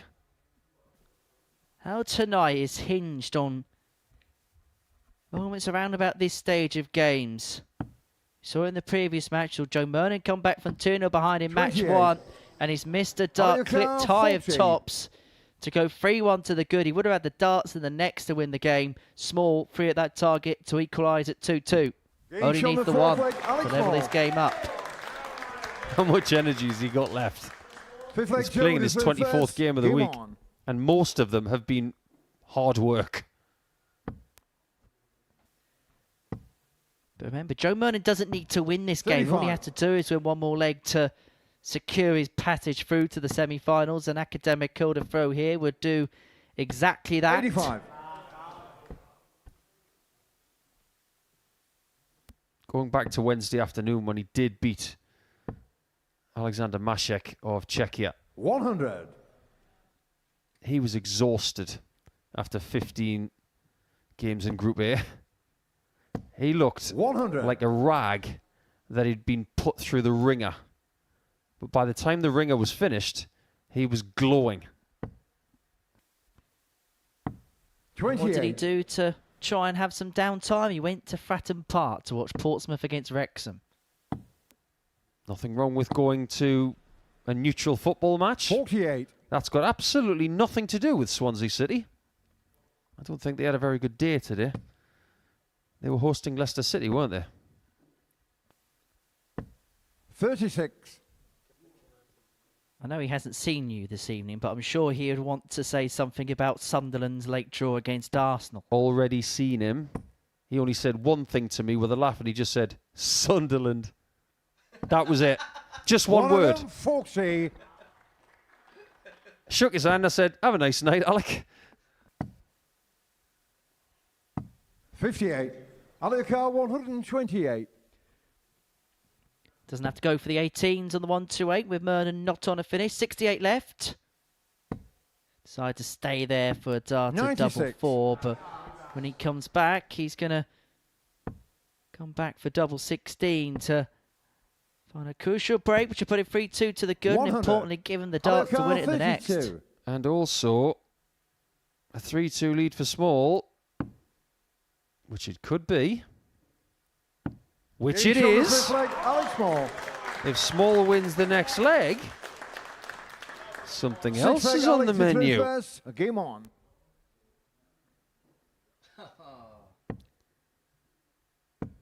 Small wins 4-2. 57. Green beats Small 4-2. 9-dart shootout. Which you did predict without saying that you predict it. 100. I've tried to predict a lot of things under this roof. 60. Not many times do we get it right. But I remember the one time we did have a 9-dart shootout. I looked at Matthew Edgar and we said, there's going to be 47. one tonight. And we were right. Well, it begs the question, will there be one tonight? Yes or no? I'm not feeling it.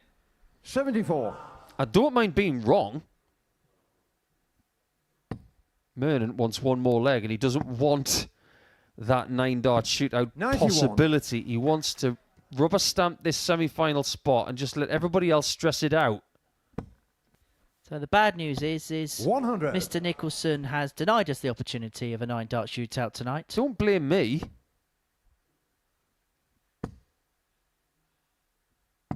Great darts from Murnan. He's going to get a chance to finish this off. And by finish it off, I mean 95. get into the semis. Joker 126. Still with a leg to play in Group 1. Treble left the ball, and so Small, 58. who's seen his opponent hit a couple of ton plus checkouts in this game, has a free figure out of his own to get over the line. Double 19 to seal it in style. And Alex Small seals a superb 4-2 win, which puts him one step closer to the semi-finals. Joe Murnan needed 3 legs to qualify, couldn't quite find them, still in a decent position, but will have to wait for his next match. All smiles for Alex Small. He gets his night off to a winning start, a ponderous look on his face. He's going to take on Steve Green, knowing that a couple of legs will be good enough for him. Coming up next, it's Harry Ward and Tyler Thorp for the first time tonight.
Welcome back to finals night of the Modus Super Series, and all we know so far is that we don't know who's going to be going through to the semi-finals. Joe Murnan looked on course to do it. A 4-2 win in his first match against Steve Green meant he needed 3 legs against Alex Small in his second, but only managed 2. Small with a victory in that one, and there is the possibility of a 9-dart shootout should Steve Green get a 4-2 victory against Alex Small in Game 5. But we're going to go back to Group 2 now, and Harry Ward is in need of a victory if he is to hang around a little longer at finals night.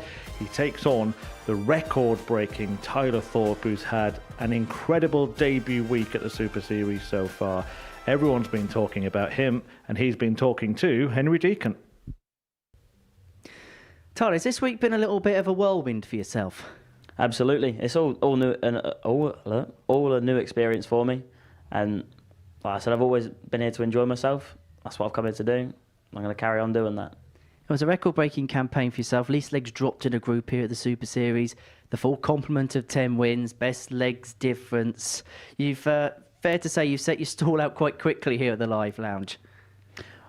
I made the joke to myself, like, oh yeah, go set some records, go do all this. 'Cause I know what my game's capable of, but it's more like I said, my attitude towards it, you go in to win every leg possible. If you go and do that, you're bound to do things like that. And I've gone and done it.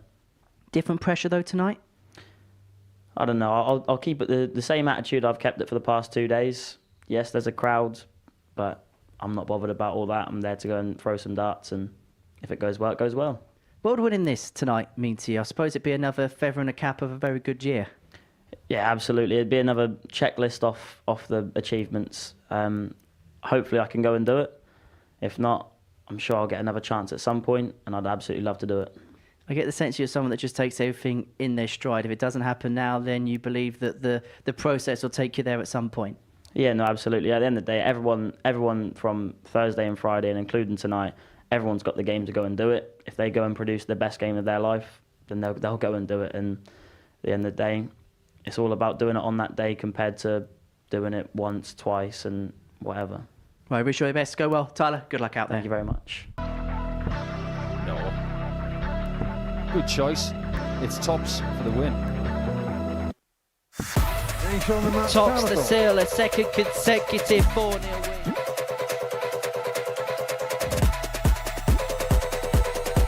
I'm so excited about the future when we've got players like him. And that looks rather comfortable, and Thorpe is back. He certainly is. Tyler Thorp is here with a bang, and he had the best ever Group C campaign. Look at that, winning all of his matches and absolutely smashing the leg difference record, dropping just 6 legs, blowing the rest of the competition out of the water and making a remarkable start to life at the Modus Super Series. And he's about to play his first finals night game, and victory in it, if he carries on his unbeaten streak, would see him go through. Talking you through all the action here, it's back to Paul and Henry.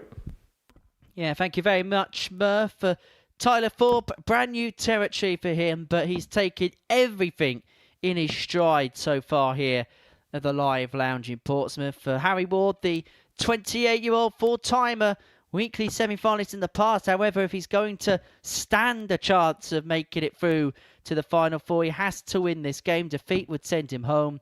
For Tyler Thorp, the 23-year-old from Norwich, well, he's been an absolute revelation this week. We expected him to do some decent things, but nobody expected him to do what he has done. He will qualify for 4-2 win or better. Harry Ward, a 4-3 win means there's still a possibility of 2 9-dart shootouts tonight.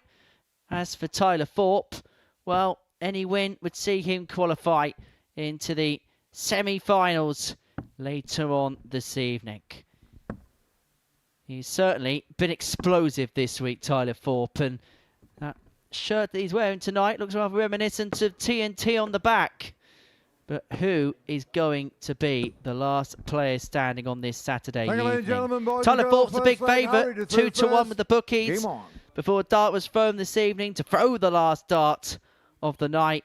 But it's Harry Ward to get us underway, who was rather spirited in his game against Graham Hall. 100. Turned a 3-1 deficit to a level match, was unable to win it in a decider.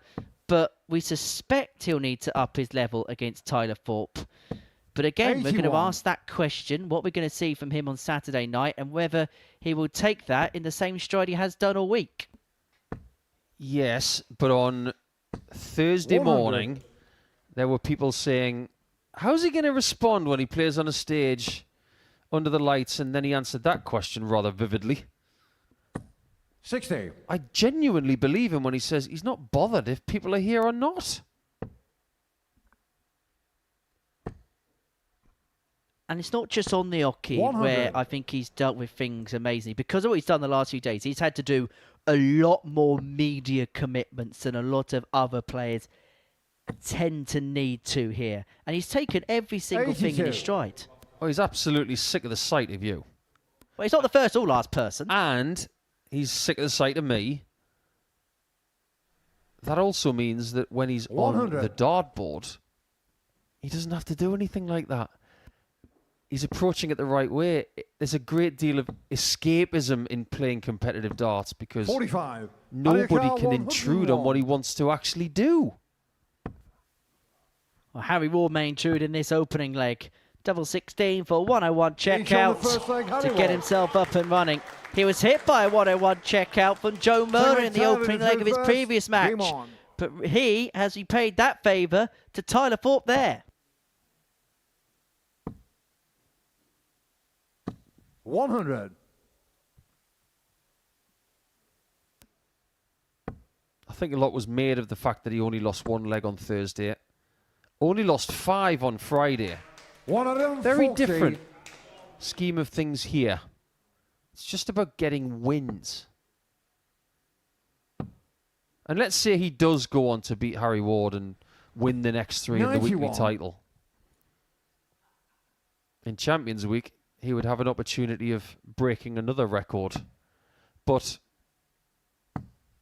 96. let's cross that bridge if we have to.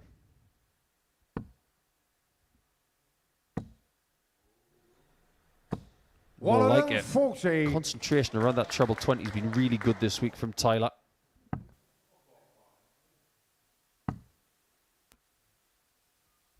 $58. There have been Tyler plenty of Thorp, comparisons 170. to other young players for this young man over the last couple of days. People have likened him to Cam Crabtree, who's had a rather good day 96.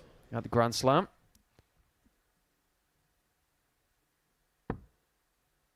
If he goes on to do what Cam is doing,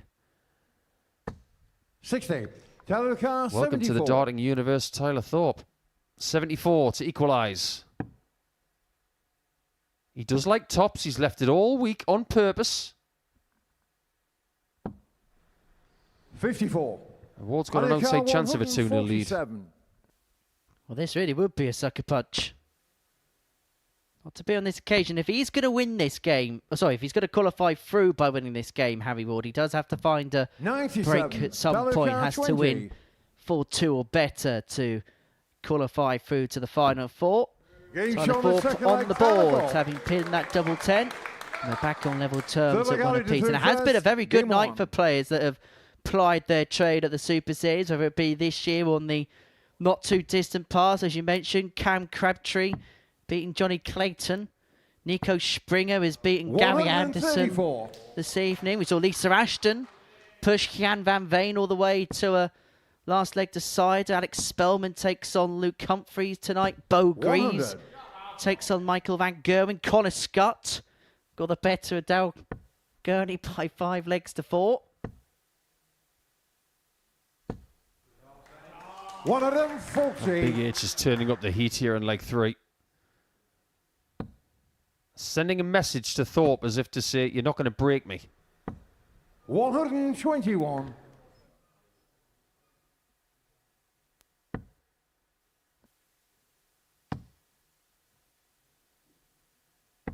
$57. Nice leave.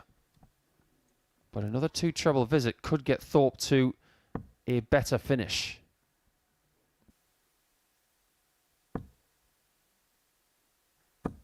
That's where he is. He's done that all week long. 140. Aliyah 170. Putting those darts so close together. But the shot's on. Big H. No big fish. 134. However, he's got the next best prize, 140. leaving himself on a double after 12. Thorp, for the first time, really being put under pressure like this, being forced to take things out. He goes tops. 100. Found the first, unable to find the How do you second, count? 36. skewing out to the right. And so Ward to put himself 2-1 to the good.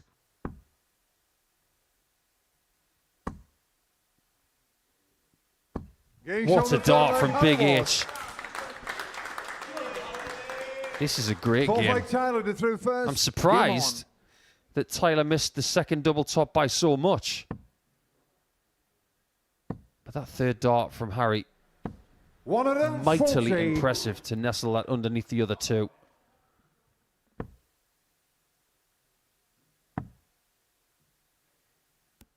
$134. If Ward can win 4-2 or 4-1, he's through. And he could be the 57. first person to beat Tyler on this stage. That's his goal right now. Well, let's put it this way. This is the most under 69. threat Tyler Thorp has been at any point over the course of the last 3 days. It's the first time that we've genuinely thought he could lose a game here, because even in that match against Nico Julie, you felt as if at some point 59. he's going to turn it around. But he's in serious jeopardy here. Oh, Tulia should have been 3-1 up against him. He missed darts. 92. And when it was turned around permanently. However, one difference tonight, and maybe I'm being 100. ultra-critical here, but that first start's just dropping low a little bit more than perhaps we've seen in the past. Yes, you are being ultra-critical. But you are accurate. It's lower by about 2 millimetres. But he's still able to get treble 20s past it. 85. Tyler Carr 145. 145 for 2-2. If he doesn't find this, Ward has got a makeable check out with the 1-2-1. And if he finds this, 87. then he's a leg away from qualification. And Tyler Thorp has a couple of things to think about. Treble 17, unable to get, and so Thorp to level up at 2-2, looking at 58. 45. My word, this is a good quality game.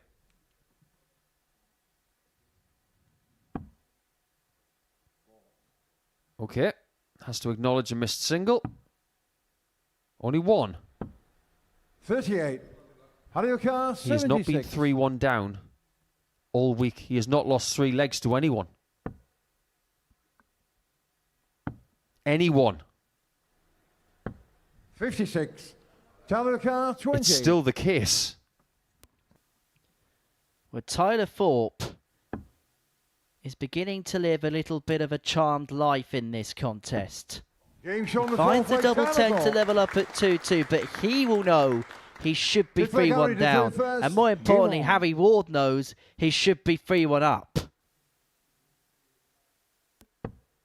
Any young aspiring dart player watching this tonight should learn one 100. thing before they do anything else. No game is like the other. Just because Thorpe has won 10 out of 10 this week, that does not guarantee that he wins the next one. Tyler understands this. He takes one leg at a time, 100. and that's it. He tries to win every leg he plays. It's a strong mindset. And he's warming up. 97. There was a hum about the place when he hit dart 4. Well, the question was, what happens when he gets pushed? And apparently, if you push him too 34. far, he comes out firing. He's overturned the throw of Harry Ward in this leg and has 6 to go 3-2 up. And this is how matches can change on a pinhead. Ward with chances to go 3-1 to the good is going to find himself against the hill and is back against the wall. Remember, if he loses this game, he is out. 100. Tyler Carr 98. Ward needs Thorpe to miss if he wants to get through by 4 legs to 2. He might not miss. Double 12. 74. This is a big ask 167. for Big H. It's not going to happen, and so Thorp comes back free in hand at double 12. 95. Tyler Thorp, 24. For the break, a 3-2 lead, and then the darts in the next to knock Harry Ward out.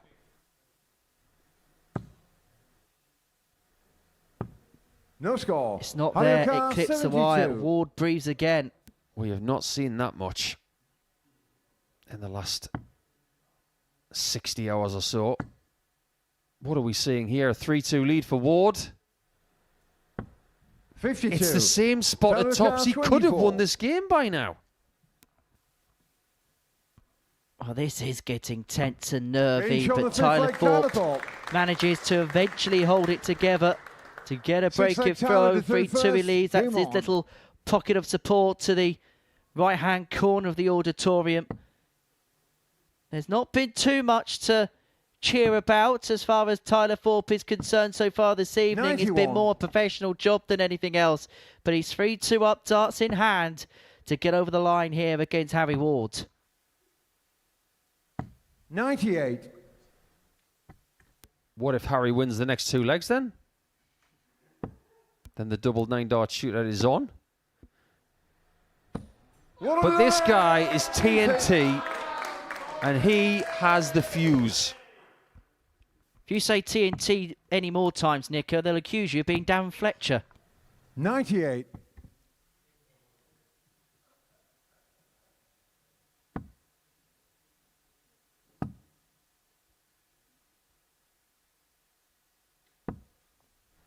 $26. Well, Harry's got to be creative here. He's got to go 18s. Well, the finish is not going to be left. In that spot, 15s, 93. 18s. Even bull is a good start. But starting on the 20s is a gamble. Well, this was a bonus anyway for Harry Ward to make it 100. through to Saturday night. And of course, there's that innate competitor still in there that wants to be on the top step in tournaments.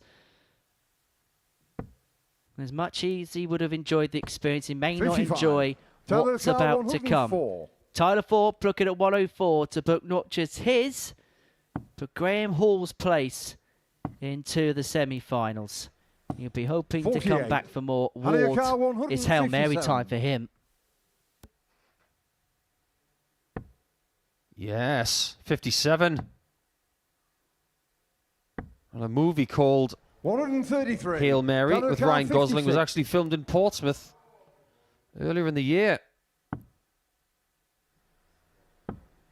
Does this one have its end? Not yet. 26.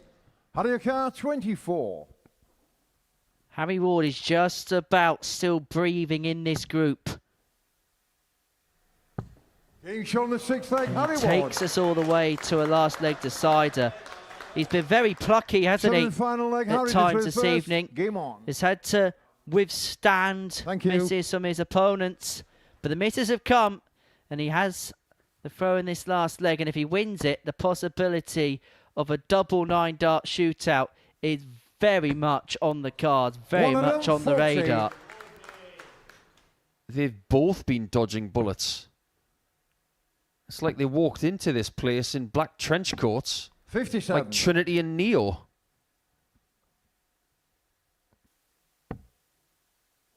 Every single game this evening has seen at least 6 legs played in it. A finals night which actually, before a dart was thrown, we thought there was perhaps a chasm between the top plate and bottom place player. But it's played out to the exact opposite 52. tune so far. Yeah, this is an equalising night. We don't really have a player of the night so far. 98. We don't have anybody through to the semi-finals yet. That might still be the case at the end of this leg. However, that's a good time to find that. Well, he has put it on Harry Ward, who slammed one wide into the 5 on the 167. Manages to 81. pick off a big treble to leave himself on 86. Should get a dart at the ball when he comes back as an absolute minimum. And it's Tyler Thorp just beginning to crack a little here. 42. Harry Carr, 86.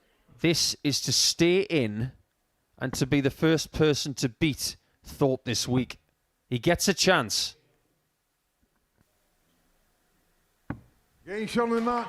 Double 16 is found and Tyler Thorp is defeated on the Super Series stage for the first time. Harry Ward needed to win to give himself any kind of chance of qualifying through.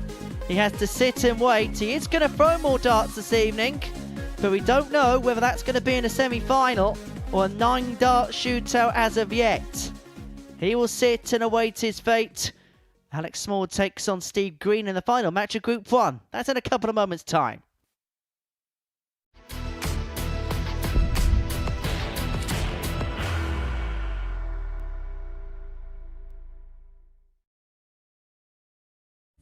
He will be disappointed with that. He wanted to have one dart. Requires 20.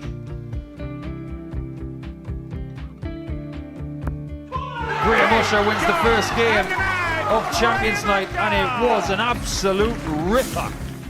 He hit one of them on tops. He missed one on double 12. Which one is it?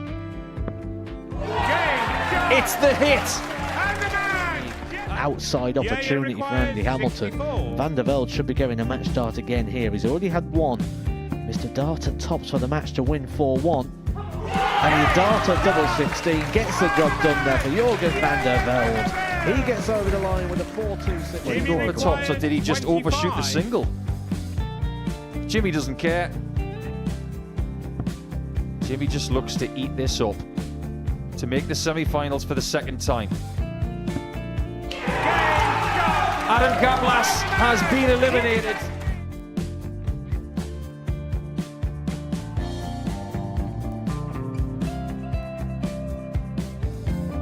Keep us guessing. This time he's trying to leave double 18. He knows best, and he takes the lead. He's 2 darts away from a Super Series final. He's 1 dart away. He doesn't need any more darts. Jeff Smith makes the Series 11 final.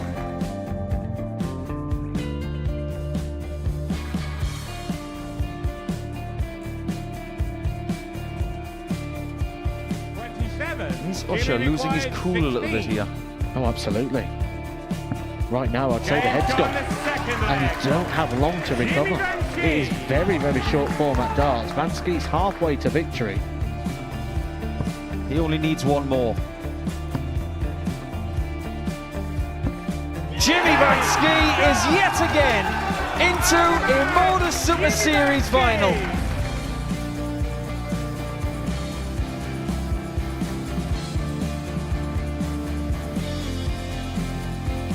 Flashback vibes. Can Jimmy Vansky do the same? Just needs the one treble here on the 19s. Finds it.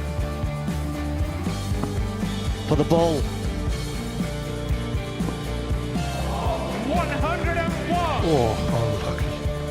A lot of pressure on it. He's going to split it. 2 darts for double 4 for the match. Game! Go! And the Modus Super Series 11 champion, Jeff Smith!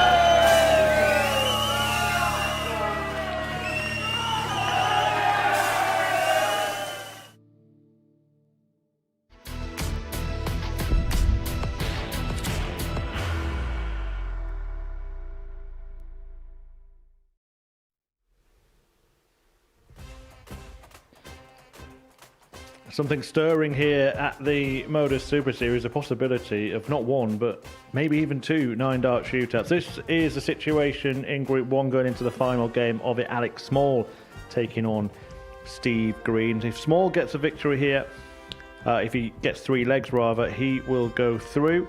Steve Green would qualify if he won 4-0 or 4-1, but Joe Murnan could only be eliminated with a 9-dart shootout, which would happen in the event of a 4-2 victory for Green.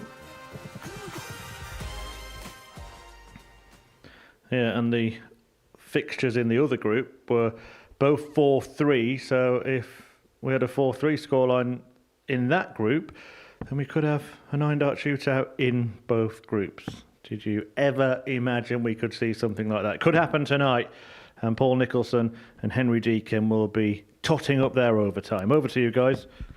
I'm calculating it as we speak. Thank you, Murph. Game number 5 of the evening session. Alex Small got his campaign underway with that 4-2 win over Joe Murnan. There were signs of some decent stuff there. Average just under the 90 mark, 4 for 9 in terms of his doubling, and he had that 115 checkout to seal the deal in that particular contest.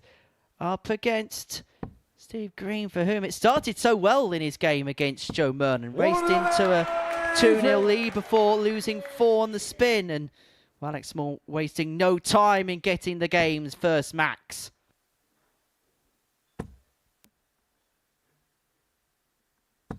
$100. Steve Green is up against it. Maybe for the first time this week. 100. Because if you think about it, after Monday, there really wasn't any pressure going into Tuesday. By the end of Tuesday, he was comfortable. So let's see what he's made of in this kind of scenario. It's an all-Welsh battle. And it's all boiled up to this for Alex Small. 90.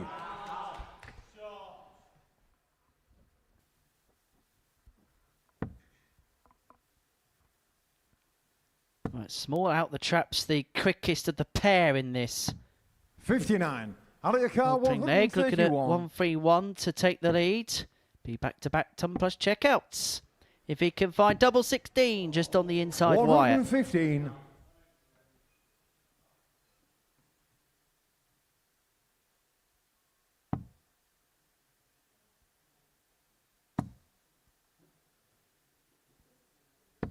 That's an interesting play. Out of your car, 16. Small is starting to show us what he's made of. There's a Each other different for look the at his Alex eye Small. over the last couple of days. It's like he can Second leg, smell Steve to it. throw first. Game on. That feeling I had back in January, I want that again. There is nothing wrong with that feeling at all. Greed in darts is good. 83. Maybe it just likes the smell of the winter air here in Portsmouth. 96. That's a pretty exclusive club. Of 1.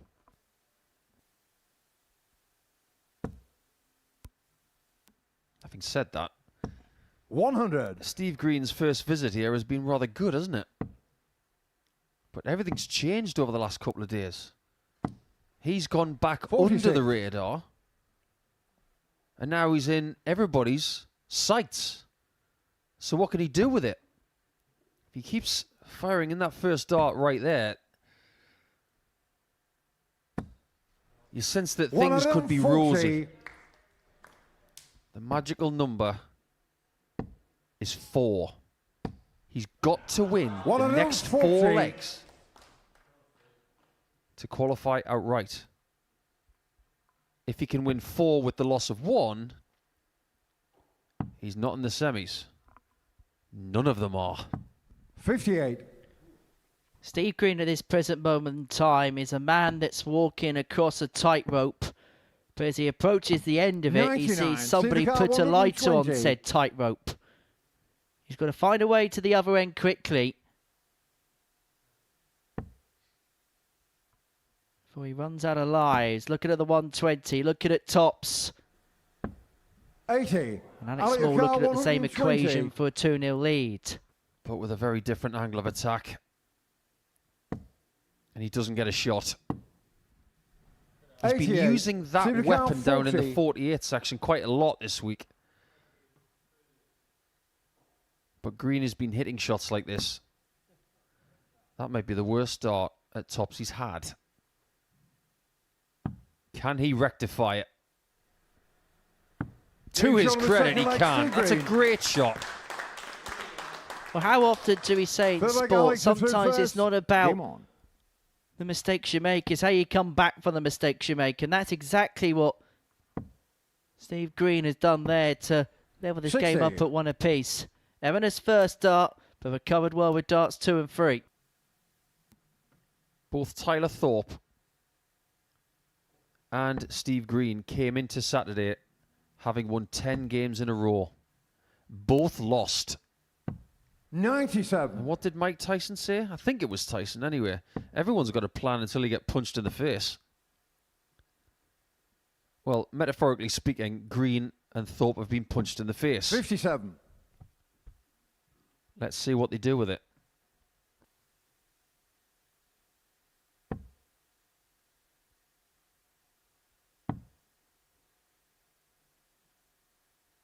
$98. I wouldn't be surprised if there's a lot of confused people in the audience. This is the middle of the 5th game. 140. And nobody's safe. It's like the ground is trying to swallow everybody up. It's like they're on ice and it's starting to crack. Who can spread their weight around and survive? 97. And if the truth be told, we are absolutely none the wiser. 81. And even there, when it looked like Small could take control of the leg, he slipped one into the one and he's left himself in a bogey number. And all of a sudden, Steve Green has got 6 darts for a breaker further, put him 2-1 to the good. I remember a Group C where we went into the final 61. round on Friday afternoon and we didn't have anybody through to Saturday yet. This finals night is starting to resemble that because when, genuinely, can you remember nobody being through to the 95. semi-finals in the middle of match 5? 148.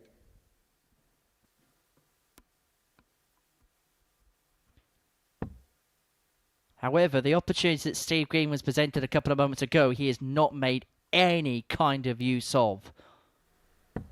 140. Yes, he's found a 140 to leave himself on a double. 68. But Small still with an opportunity here to take the lead. It's only going to have 1 dart.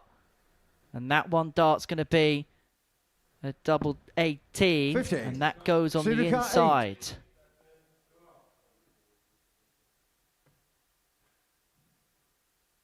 Big chance. Game Taken shoulder throw by immediately. Steve Green. Still has this in his own Fullback hands. Steve to throw first. Game on. He could knock Alex Small out. They've played 3 times this week. And Steve Green has been Alex Small's bogeyman and more. Every game they've had, 100. 4-3, 4-3, 4-3. And realistically speaking, 100. Alex Small should have won them all. He lost them all. But here's the ironic side of that.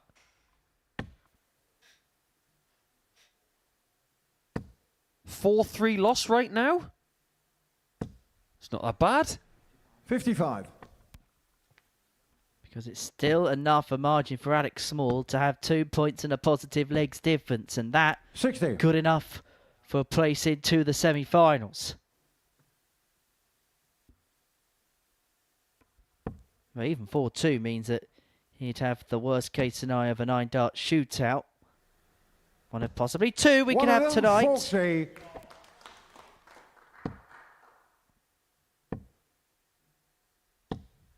I wouldn't be surprised if Green has got no idea what kind of situation he's in.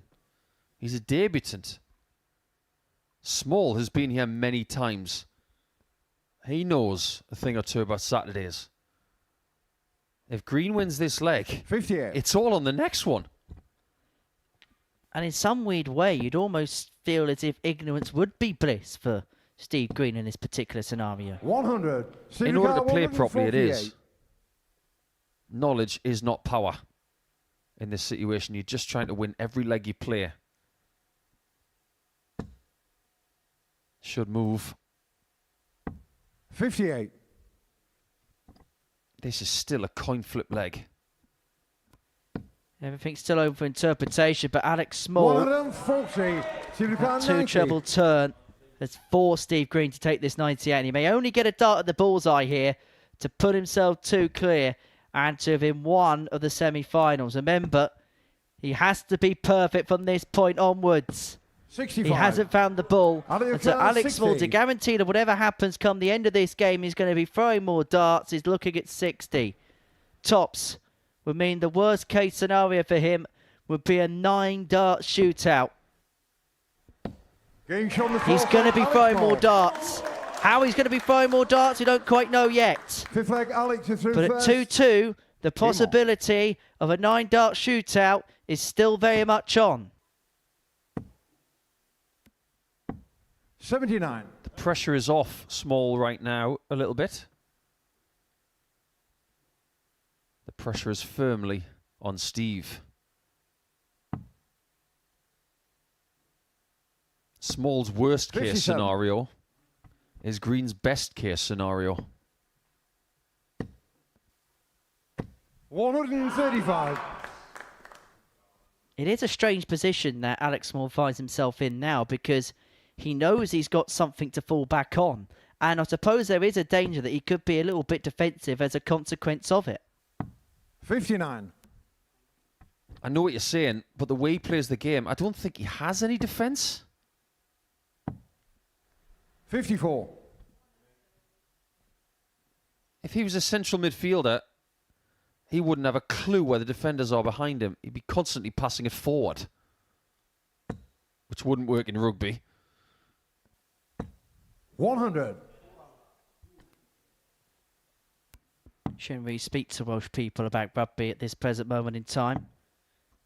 Bit of a sensitive subject. Finished bottom of the Six Nations, didn't 60. they? So in the case of Wales, especially over the last couple of weeks, less rugby, more darts. Green is still fighting.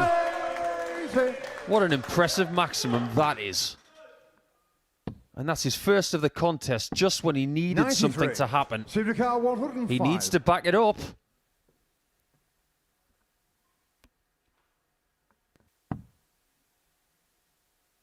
Triple 18.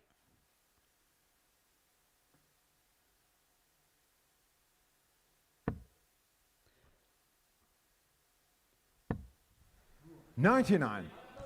Car 80. Speechless. I think his brain might be a little bit mushy. Bull for 3 legs. 55. Well, if Green Supercar 6. was trying to leave double 3 on purpose, fair play. You left it. Alex Small's missed a dart to qualify through to the semi-finals. We James could be a Jones leg looks like away Steve from a 9-dart shootout. Steve Green breaks. He leads 3-2 Steve to and throw has the first. dart to seal that 4-2 scoreline that he needs. Game on. I said there's no defence in Alex Small.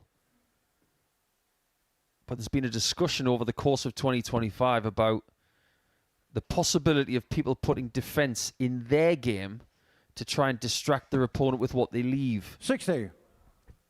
Did our friend from North Wales, who lives in Manchester, just play 41. a distraction card to try and put Alex Small off his shot by leaving double 3 instead of the norm? If he did it, bravo. 47. It worked. Can't argue with results. It's all on this leg. 98. You get the sense this 9-dart shootout's happening. A 9-dart shootout, by the way, you said wasn't going to happen. You liar. I love how you've just called me that before 96. the fact. Yeah, I could have some egg on my face in a couple of moments' time. Particularly if Small can rattle in another treble here. 100. Who's got the advantage now? Half a dot deficit. That's gone.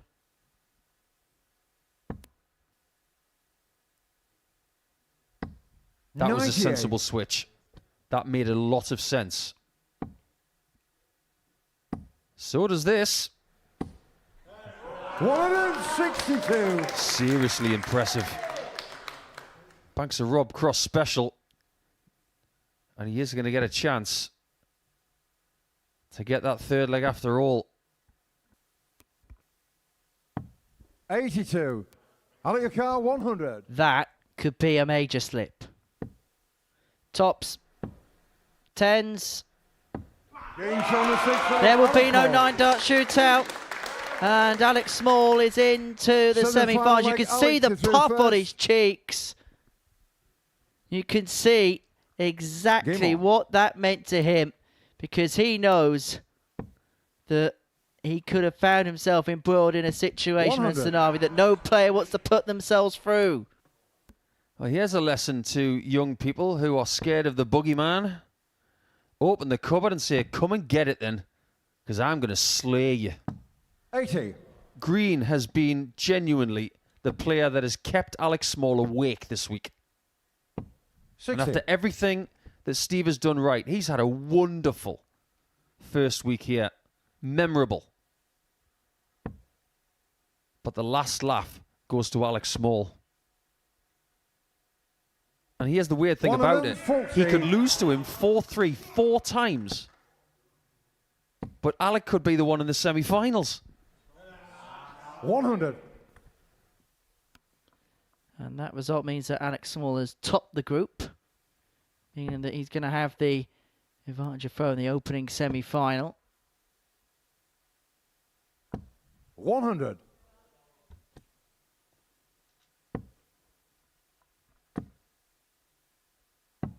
$57. Judging by the reaction, it's unmistakable. Alec knew exactly what was happening. There was no ignorance up there.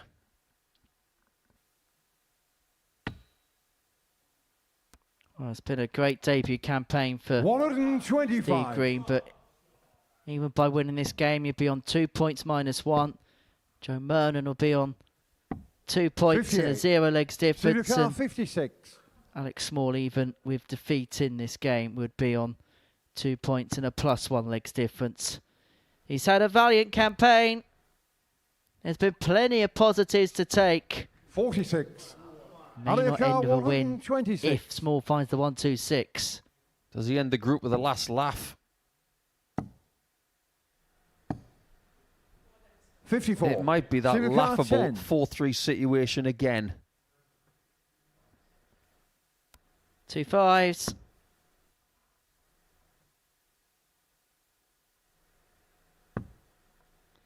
Inside, and so Alex Small's going to come back for 72. No score.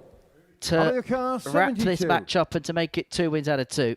You just get the feeling that the air has come out of the balloon of Steve Green. His demeanour is completely different now. It's 36 left after 36 hit.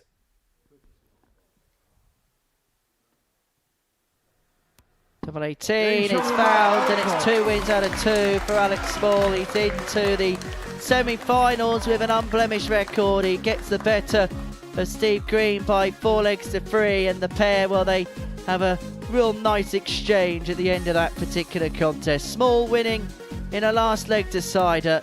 This is how the game went statistically. Next up, Tyler Thorp takes on Graham Hall in the final group stage game.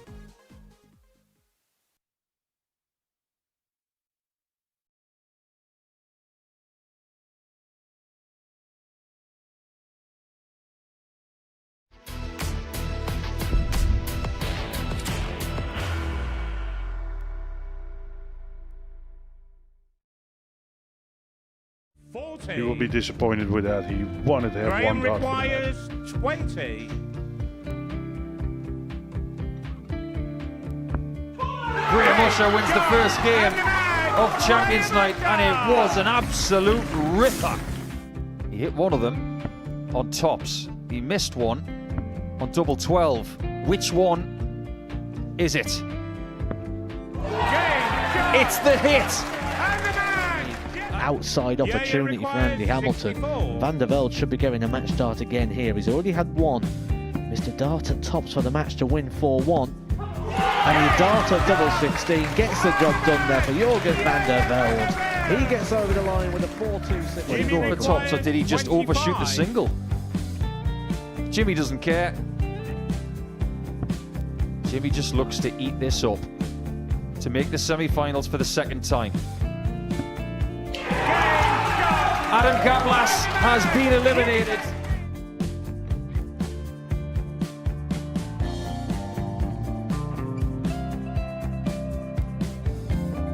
keep us guessing. This time he's trying to leave double 18. He knows best, and he takes the lead. He's 2 darts away Jeff requires 86. from a Super Series final. He's 1 dart away. He doesn't need any more darts. Jeff Smith makes the Series 11 final.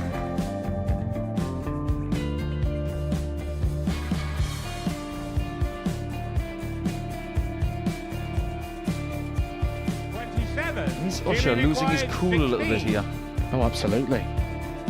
Right now, I'd say the head's gone. And you don't have long to recover. It is very, very short format darts. Vansky's halfway to victory. He only needs 1 more. Jimmy Vansky is yet again into a Modus Super Series final.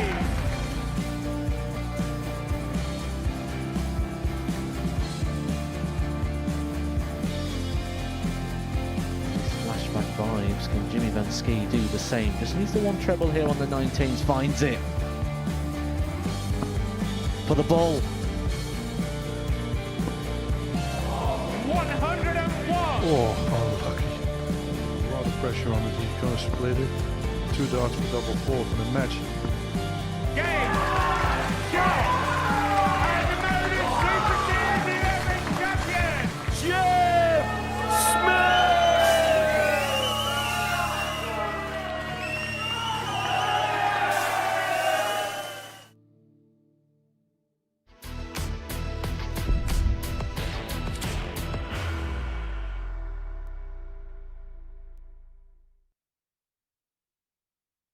Here we go then, time for the Champions Choice Challenge. Try saying that 10 times quickly. I think he wanted to borrow Van der Velde's glasses at 100. one point so he could see it properly. Well, you tend to find people over in America, Canada, they're always looking for that next thing. As if darts wasn't hard enough, we decided to make it even harder. Smaller trebles, smaller doubles. Let's see the Modus Super Series stars take on the Champions Choice Challenge. That is coming up after finals night live tonight. Well, no 9-dart shootout in Group 1, but there still could be one in Group 2. Harry Ward, in fact, can only be eliminated by a 9-dart shootout. That would be the scenario if Tyler Thorp were to beat Graham Hall 4-3. Thorp would qualify at Hall's expense if he won 4-2, 4-1 or 4-0. But Graham Hall, simple for him, win, and he is in the semi-finals. And guiding you through the action for a bit more darting drama, it is back to Paul Nicholson, who's alongside Henry Deacon. Thank you very much, Murph. So those the permutations in play as we head to the final group stage game of this Saturday night.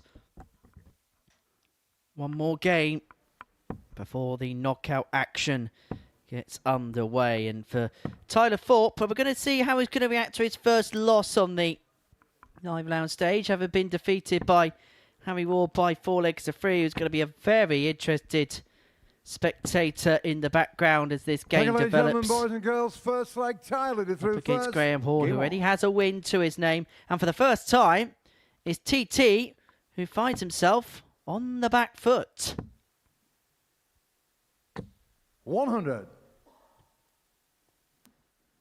This is a really good opportunity for Graham Hall to get rid of this young man before he causes any more chaos. 140. The responsibility lies with Graham.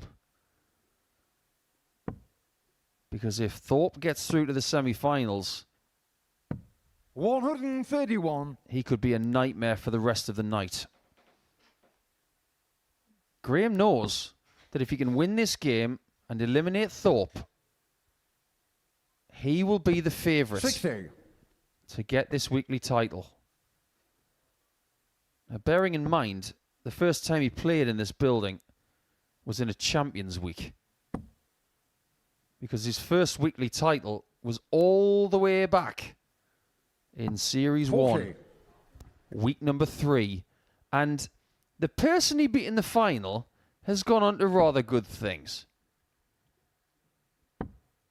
He's the current European champion, Jan van 83. Veen. That victory takes on a bit of significance now, doesn't it?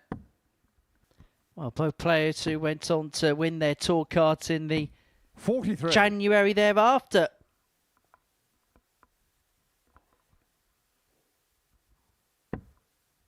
It's a Saturday night where we're still awaiting the best to come.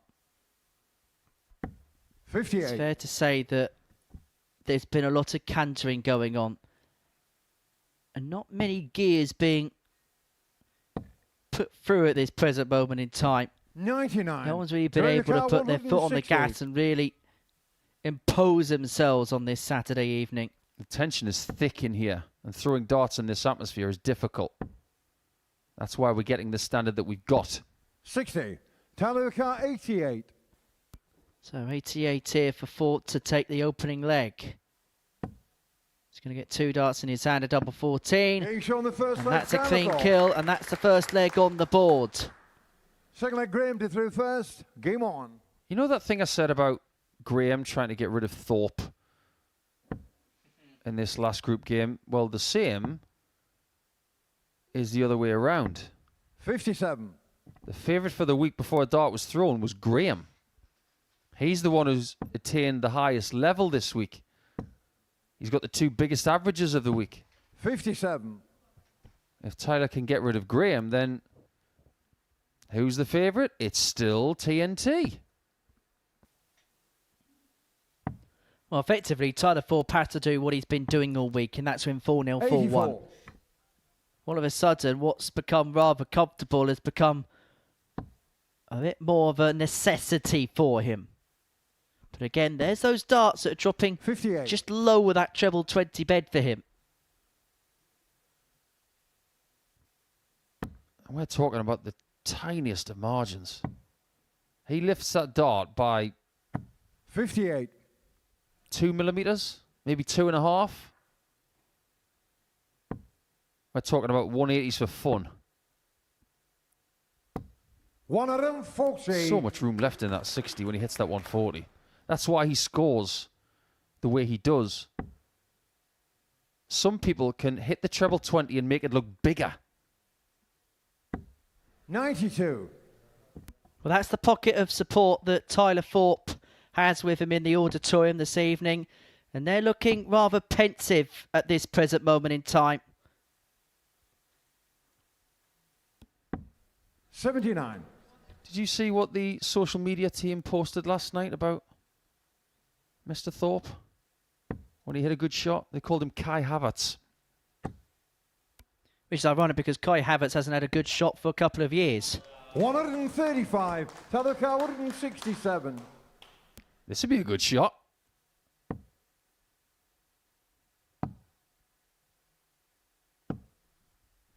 $102. He takes it to 65.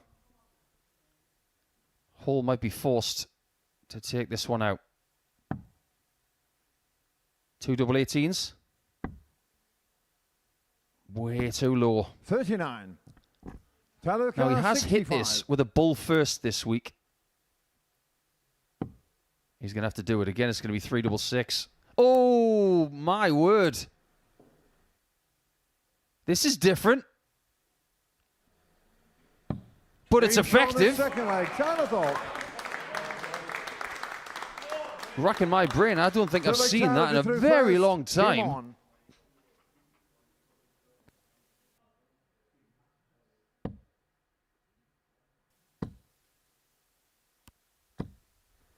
$83. And with that pocket of spectators is a certain Stephen Johnston who's going to be here on Monday morning as part of our Group A action. The 125. fiery Scot who definitely plays the game with his heart on his sleeve. Barely recognised him. He's trying to go low key. Well, that's more like Thor because he's just hammered the 60.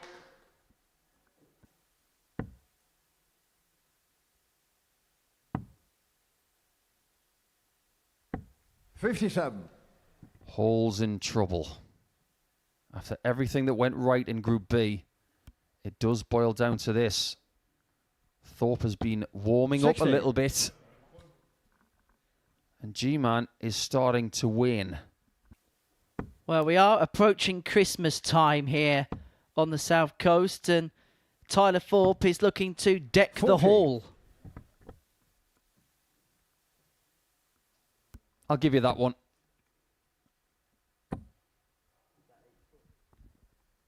Here he scored. Look at Hall's score. The right play here is 18s. Well, that is a ridiculous start. I just got the feeling that he might go 18s to play it safe. Because if he didn't get the treble 20, he can still lead tops. 58. Tyler Thorp, 38. This way. He can't. But is he liking the bottom of the board again? Game shown the third No by doubt. Tyler Thorp. 3-0. Fourth leg Graham to through first. And the Game Hall on. supporters are feeling rather empty. Well, Graham Hall, last time he was here, picked up the Tour Championship title. 59. 3 weeks ago, he got the better of Kurt Perry. He had to wrangle himself out of a logjam, but my goodness, there's ungreasing yourself like a piglet, and then there's getting 140. yourself out of this scenario.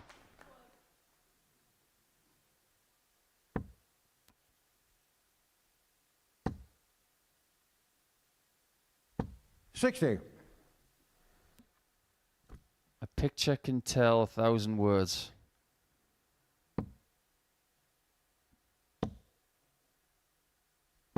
$100. I'm getting a very different vibe from Tyler in this one. It's almost as if someone has handed him a bit of paper with the word jugular on it. And he's going for it. 41. How many times do we see it from great players? They get a bit of a scare, which he did in that defeat to Harry Ward, and all of a sudden they wake up as a consequence of it. 45. I just wonder whether that may have just poked the hornet's nest a little bit. And as a consequence, we may well see Tyler Thorp absolutely stand to attention from this point 140. onwards. Hall piles in a 140, but to be honest, that's only just to keep himself within touching distance. Well, that is a milk carton 140 for Graham. And that's an imposing maximum from Thorpe, who's going to get a chance to knock Graham Hall out. So, double 18 for a place into the 97. semi-finals. Tyler Thorp, 36.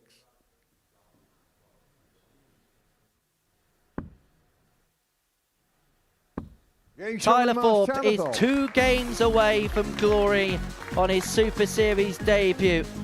He gets the better of Graham Hall by 4-0. He's been eliminated. Harry Ward's going to go through alongside Tyler Thorp as a consequence of victory by that particular scoreline. That's how he did it with the performance of the night so far. Average of 95.5, 4 from 6 in terms of his doubles. He's through, and we're going to have reaction and analysis after the break.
Could be deadly. Ball. Bingo! Coming on me.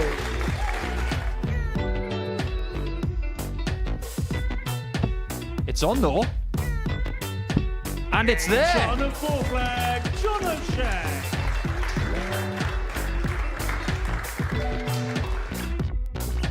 Level 20. It's Scott Campbell, the Brave. And kicks off with a maximum. The weekly winner is Steve West. Yeah, it's another top plus checker from West. Steve West. Wow. What a match. What a performance. Make it 3, double 12. What a win for Jamie Durrant.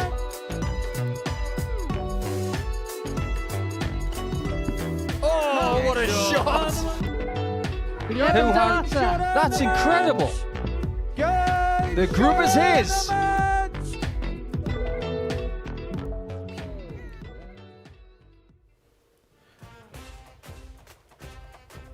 Yeah, winners everywhere you look in the Week 11 lineup, but only one of them, of course, can win the week. A slight change to an earlier advertised lineup. Shane McGurk, due to a scheduling clash, has withdrawn, and Steve West has come in to replace him in Group B alongside Charlie Manby and Jamie Durrant. The likes of Justin Smith and John O'Shea and Scott Campbell have all been successful here as well. Paul, it's another very exciting week, and you'd be hard-pressed to pick a name out of that lot. Yeah, it's difficult. Scott Campbell's going to come into this chomping in the bit, that's for sure. John O'Shea always. Stevie J is in the audience tonight, but I think Justin Smith's going to have a word with the old editor on that one because he wasn't part of the VT. So, yeah, no respect from the VT for the bearded dragon, and he'll be dangerous next week. Yeah, we've heard from respect from the wall, respect from the video, but we may be on the wall at the end of the series. Who knows? Right, back to tonight then, and let's just remind you what's happened this evening, because it's gone right down to the wire in both of the groups.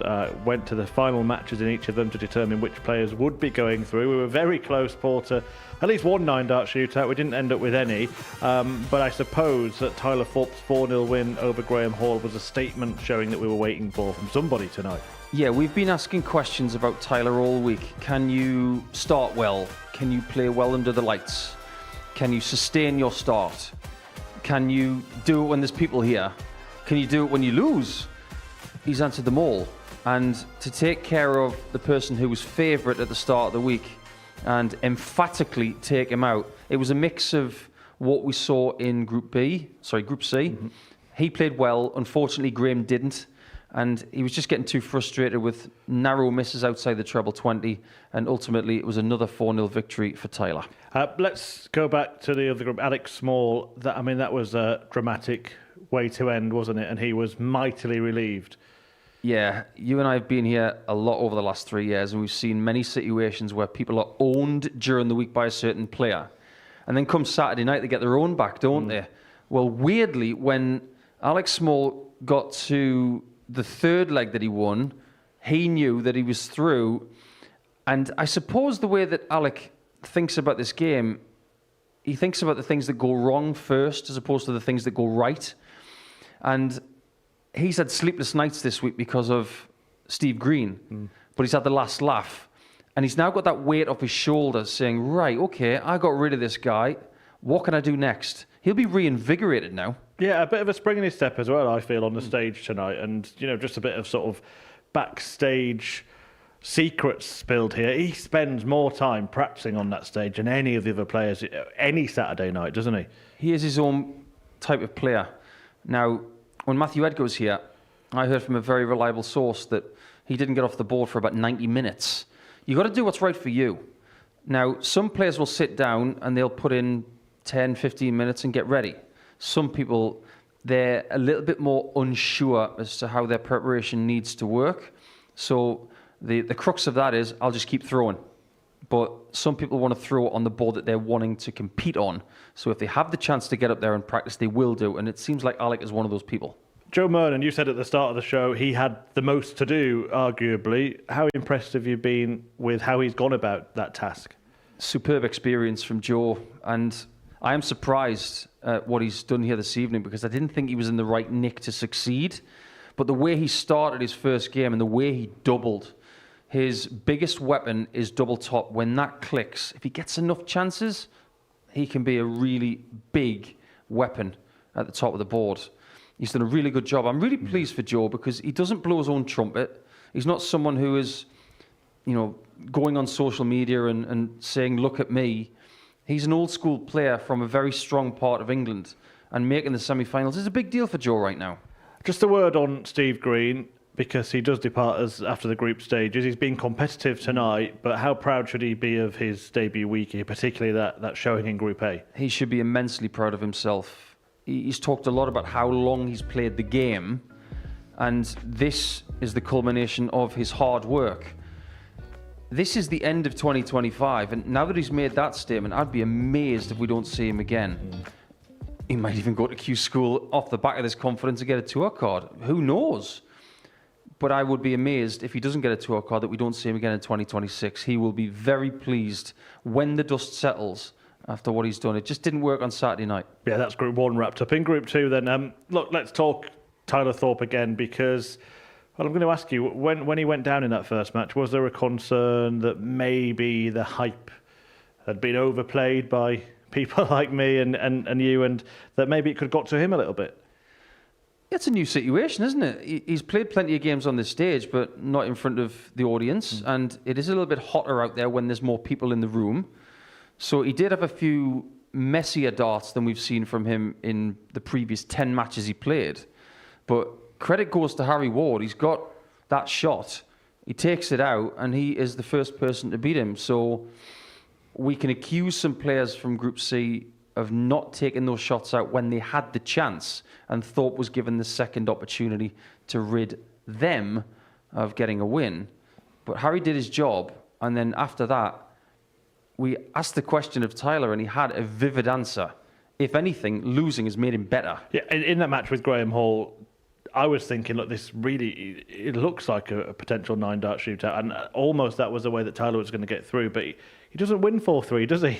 He wins 4-0 and 4-1. Yeah, he's had a couple of 4-2s, that's it, in 12 games, which is silly. But someone's going to have to take him to that kind of limit, and he's going to have to win a last leg to Sire at some point. Might not have to be today. On Harry Ward, look, he's put the darts down again, picks them back up. He's got the board back up at home. He's been practicing a little bit. He's got so much talent, hasn't he? If he can just pick him up after spells without and play like that, turn up here and get to the semi-finals, how good does that make him? He is a great player. You don't win what he's won without having talent. But it's always been the same with H. He's like a big lump of clay. It's just a question of how he moulds himself. And it's about desire as well. The desire is there at the minute. So when the board's on the wall, obviously he wants to use it. He's putting in the work, and that's why he wants to succeed tonight, because he doesn't want that work to be in vain. What he does after tonight is entirely up to him. But if he was to win, things would change. He'd have to come back. But he's super dangerous when he's got something to achieve. It's not the last we'll see of Graham Hall in this building. Of course, he's going to be playing in the ADC Global Championship. But how would you assess his week, his night, his year at the Modus Super Series? I think it's been pretty good. Saturday nights are very, very hard. They're cutthroat. It just so happened that he had a bad game when he couldn't afford one. And if you have a bad game on a Saturday night in the groups, you're probably going out. It's as simple as that. But he wants to win that ADC Global Championship. He's played some good stuff the last 2 times he's been here, and he does have a little bit of margin for error at the start of the ADC Global. So, again, when the dust settles, I think he'll feel like he's had some really good stuff. He's attained the highest level, but unfortunately, it's just not his night.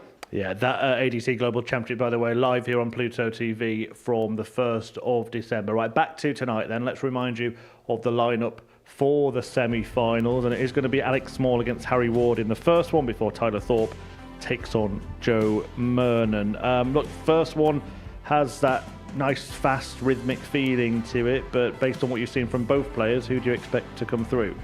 I'm liking the look of Alec at the minute. I like that he's got the darts. He'll want to attack. and he's done it before. This is a situation where Harry Ward has not succeeded. Alec has, and if we can say so, he's played some of his best darts in knockout darts. At the start of the year, he took out one of the most fancied players that we've ever seen on a Saturday. Now, Adam Savada played so well at the start of this year, and he was fancied to win that night, but it was Alec that stopped him. So now we're talking about Tyler and we're talking about Harry. I'm not letting him go under the radar whatsoever. He's very much on the radar. That second one then, look, we have been talking a lot about Tyler, but Joe Murnan, you used it. He showed his experience so far tonight. Could that win him the semi-final? I'm not sure. Tyler's had him for breakfast and lunch, and now it's dinner time. I'd like to see Joe be competitive in this one. If he can get enough shots at tops, he could cause problems, but I just feel like Tyler is boiling up to something rather special. Tell you what, you've got about 30 seconds to get your supper ready, and it's time for the semi-finals. 18 is fouled, and it's 2 wins out of 2 for Alex Small. He's into the semi-finals with an unblemished record.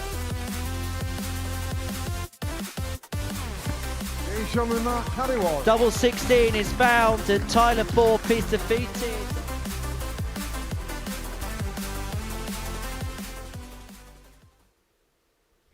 Yeah, here we go then. The first semi-final about to take place as Harry Ward and Alex Small complete their practice starts. The winner will be the first through to a final, and Ward is looking to end a bit of a disappointing duck in terms of semi-final appearances. Paul Nicholson has rejoined Henry Deacon in the commentary box. Yeah, thank you very much, Murph. And so everybody now to gain some glory. 2 gains from Champions Week, and for Alex Small, 2 wins away from a second Champions Week. He takes on Harry Ward, for whom this has been a stumbling block on no fewer than 4 occasions in the past. He'll be hoping that 5th time is the charm. And a first final here in Portsmouth may well be upon him. A man who, this time last month, wasn't even throwing darts, didn't even have a board up in his house.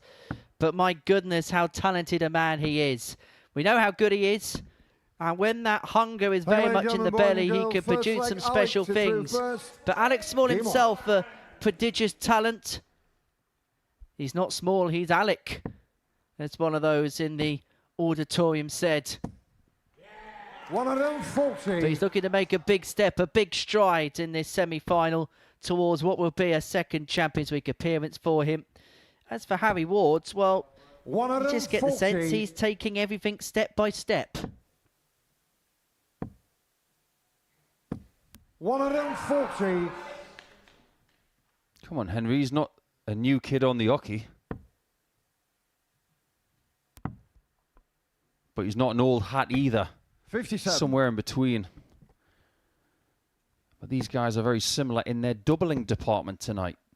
42% for Small, 41% for Harry Ward. Both playing better on the outer ring tonight than their entire week. Well, Alex left himself on 60. 86. After 9 to take the opening leg of this contest. Didn't have to chase the ball of his opponent. 54. Not on a finish. And so he will be back. Ward slow out the gate in this opening leg. 60. Only a 60, plenty of time.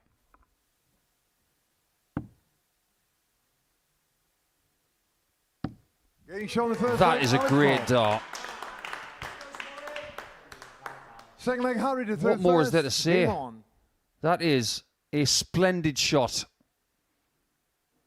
And a great start to the semi-final for the Welshman, who's looking for the bookend title. 39. Considering some of the times he's had on the hockey over the last couple of years, 60.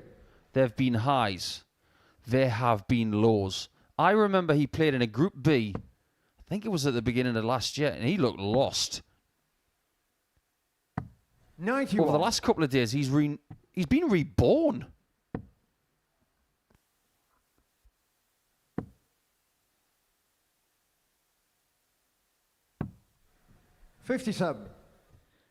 There's Stephen Johnson. He's going to be here next week.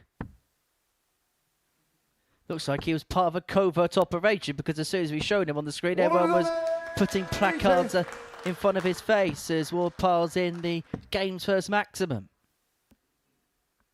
We hope it's not the last. 140. Sounds like people are getting behind Alec now. Maybe Team Green are now Team Small. 132. Well, because of certain players being eliminated, the room is now populated more by people backing Alex more than anybody 26. else. Harry 59. Water level up. Looking at tops.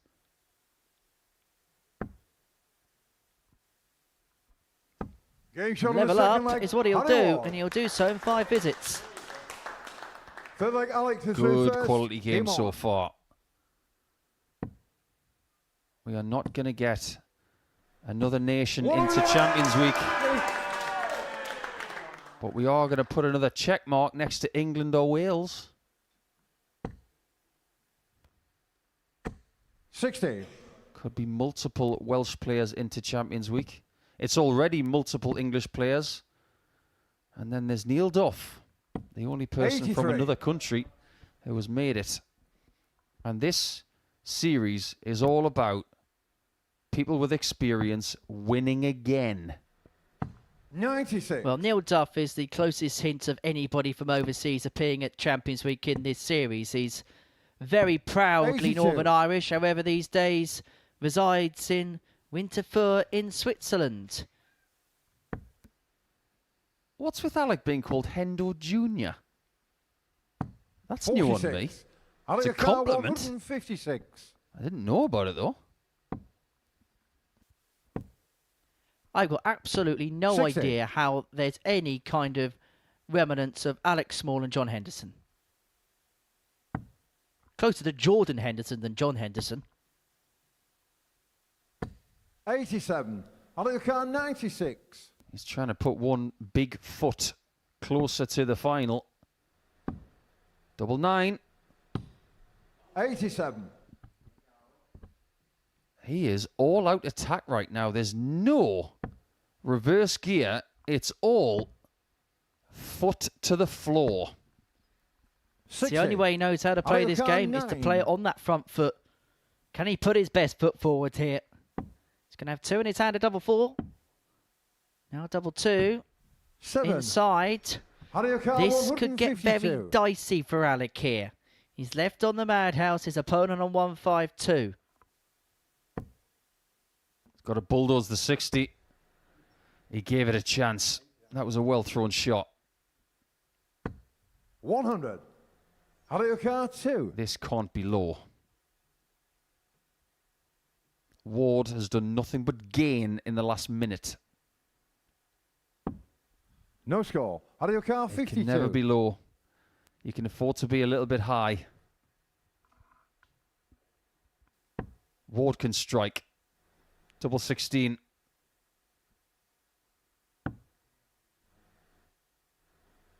Strike that one off as painful for Small. 4 flag Harry to throw first. Well, Alex Small had full control of that leg, but Harry Ward bulldozed past him to break and lead 2-1. And that is why he is muttering away to himself in the background. As we said, for Harry Ward, this was all a bonus playing here tonight. But all of a sudden, he could find himself in a position in a couple of legs' time where he may well be playing 100. a match, which you'll see him play another week here at the end of November, worth £25,000. And for everything that he's achieved in his career, he has never played for a cheque like that before. 180. Oh, the stars are lining for Big H. 180.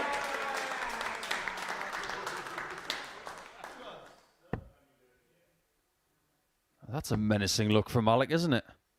As if to say, 28. You can take your stars. End of sentence. 140. I'm starting to get the feeling that Alex Small is an adrenaline monster.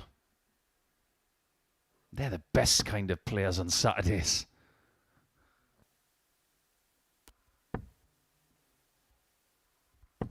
$55. A Diego America, Maradona type 81. player that when you know the occasion's the biggest, you'll see them turn up. You may not see the same for them on a wet, rainy Wednesday night 41. in Stoke, but you know that when the occasions matter, they're going to be there and there for the counting. Tops left after 12 to level up at 2-2. That's a bit like the first leg, isn't it? 45. America, 40. After all the misses in leg number 3. Is he back on track? Game shown He most definitely is. 4-3 has been a very popular scoreline tonight. 3 times we've seen it. Game on. Harry Ward was the first to lose 4-3. Then he would win 4-3. And then Alec would do 57. just that himself. Well, it's been the theme of the night, hasn't it? Games running very close. In fact, just one game so far this evening hasn't seen at least 6 legs. That was Tyler Thorp's 4-0 win over Graham Hall. But right now, it's News of the World format time. 100. Best of 3 to see who the first player through to the Week 10 finals going to be. For Harry Ward, well, he's got absolutely no weight of pressure 100. at all on his shoulders. If there's going to be pressure on anybody in this scenario, it's going to be Alex Small, a man who has won a weekly title this year. A 45. player who I think now comes to these tournaments with an expectation of going deep. He's already in the deep end. And he's comfortable 125. in the 12'6", as we used to say at school. 59.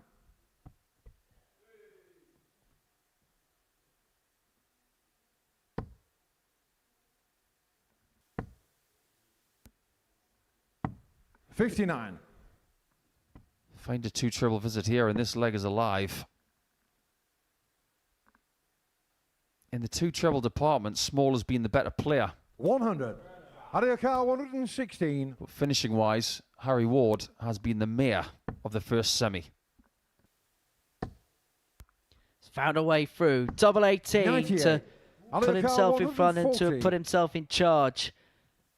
Alex Small is in a world of trouble here. He's not going to find the 140, and he could soon 60. find himself Ariaka broken. 18. 2 9s for 3-2. This is the number that Jeff Smith hit to win the last series. Game shown the But he fifth didn't leg, go Harry that Ward. route. Harry Ward has never been so close 6 leg to a Harry weekly to third final. first. Game on. I love what he said earlier. He doesn't want all of that hard work on the board to be for nothing. Well, he's been tallying up the semi-finals, says 61. Harry Ward, but maybe the 5th time may well be the time where he opens up the gate towards the final, towards the jackpot match. 59. We've actually broken a streak here tonight as well, because the last 3 weeks have been won by the person who finished second in Group A. That was Graham Hall. 95. This week, we're going to have a different formula. It could still be the person who finished third 98. in Group A. That was Alec. Haven't seen a whole host of 180s up until this game. 4 in this one, split 60. 2 apiece. Just one more thing as well, Henry. 10 weeks down. 100. The Group A winner still hasn't won a weekly title in this series. The curse is alive.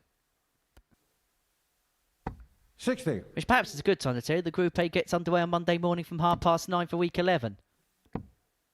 All we're doing is fueling the fire. 100. There are people in that group who can definitely win next week. People like Stephen Johnston. 140. Now, is this Ariaka game over, 144. or is it going to have a last leg decider?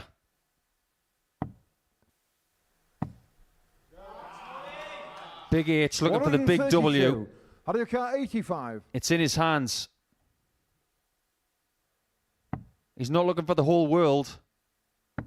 He's looking for the bull.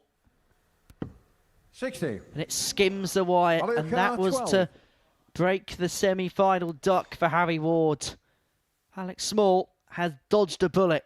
He has 3 in hand at double 6 to win leg 6 and to take us all the way. And that's exactly what he's done. It's been the story of Harry Ward's night. 3 games played, all 3 of them going all the way to a last leg decider. He's won 1 and lost 1 this evening. If he's to win this one, he has to break the Alex Small throw. 43. However, that troublous start has opened up the door for Big H. 86.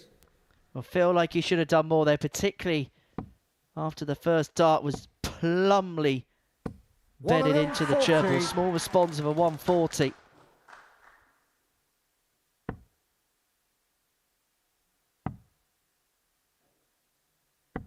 $57.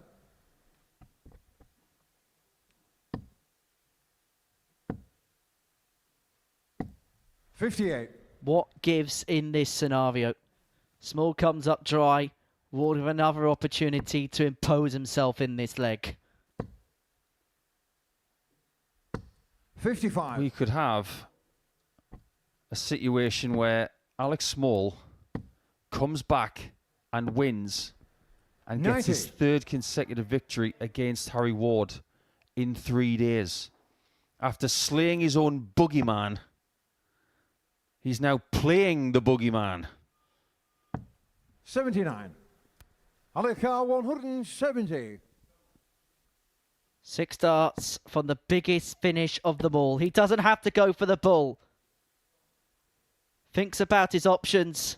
He's a man that usually plays route 1.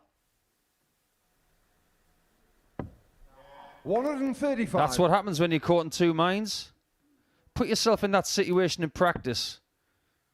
You've got to be ready for that right there, and he can't leave tops. He can't leave double 18. Alekar 35. He's got to leave something else. For the match and for another final. Double 16 for Alex Small. Harry Ward missed a dart at the bull to win this game. 3. Alex Small has missed 2 at double 16, and it may well be the bullseye again for Harry Ward.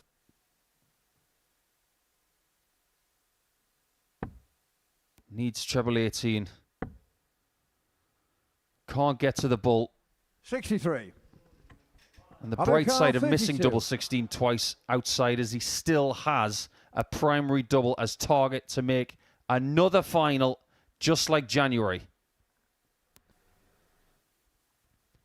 Double 16. Seals Alex Small's return to a live lounge final. Alex Small was too big a task for Big H. Harry Ward's return to the big stage has been ended by the wild card, who is 1 win away from a Champions Week return. It was tense, it was edgy, but Alex Small, a relieved man as he crosses the line and books his place into another final here. His 3rd final here. He's won 1, he's lost 1, and he'll take on either Tyler Thorp or Joe Murnan to see whether he can make it through to Champions Week number 2.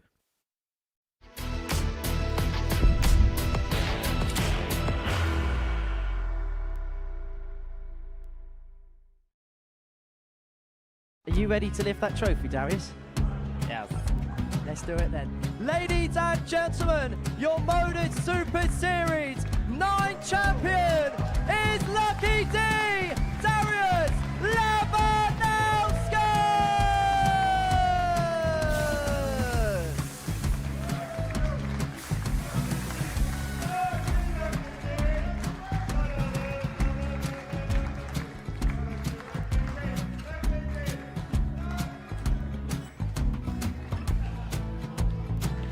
Well, what a wonderful night of darts we have seen, and we are ready. Our champion is ready, and it's trophy. So receive the trophy. £25,000. The new Modus Super Series champion, the Terminator, Marvin Van Velzen!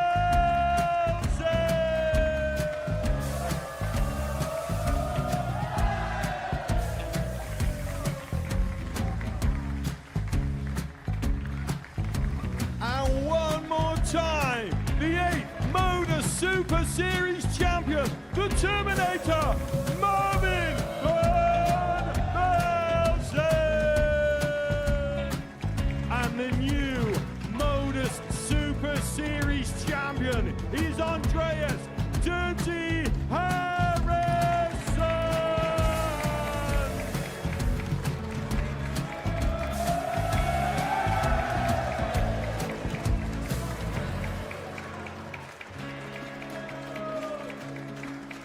And one more time, the 7th Modus Super Series champion. Give it up for Andreas Dirty Harrison. The moment we've all been waiting for. Would you please show your appreciation for your Series 6 Modus Super Series champion, Scott Taylor.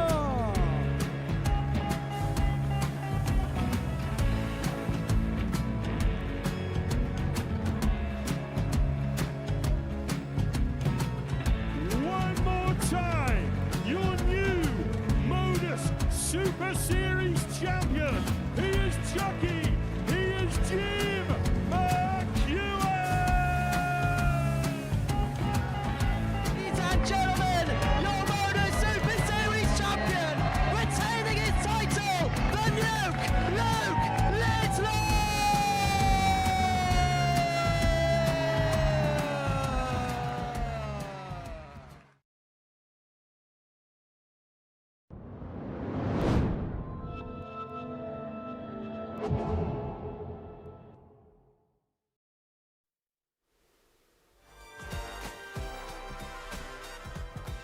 Yes, so the first semi-final completed before the break. Alex Small getting the better of Harry Ward in a last leg decider. Means that 3 players are left standing at finals night of week 10 of Series 12. Small, Thorp and Murnan, but 3 is a crowd, so let's lose another one of them, shall we? Thorp against Murnan is your second semi-final.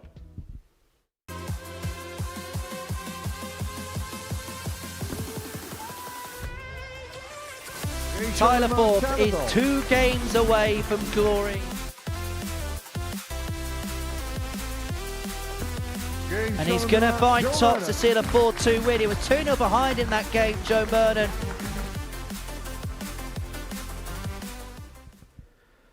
These are 2 players that came through Group C earlier in the week, well, yesterday in fact, and there was a gulf between the pair of them and a real different manner in the way in which they qualified. But now none of that matters. It all comes down to this one game. One of them will take on Alex Small in the final. Which one, we'll find out in the company of Paul Nicholson and Henry Deacon.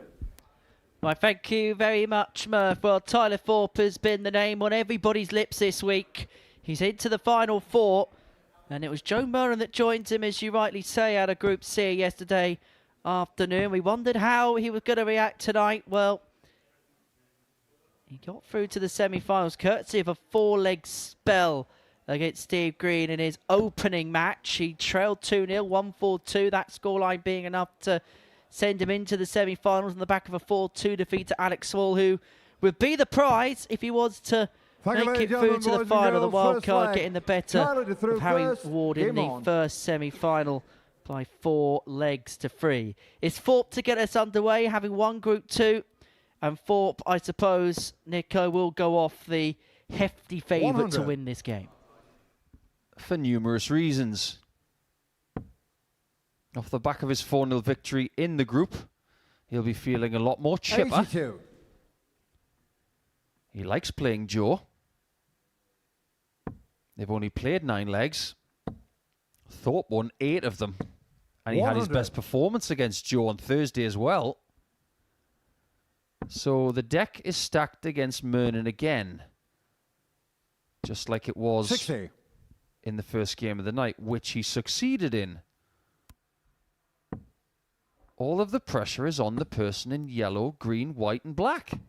91. Joe Murnan is just here trying to upset the apple cart. Well, TT looking to rev his engine as the 99. Night heads tours are closed here at the Live Lounge in Portsmouth.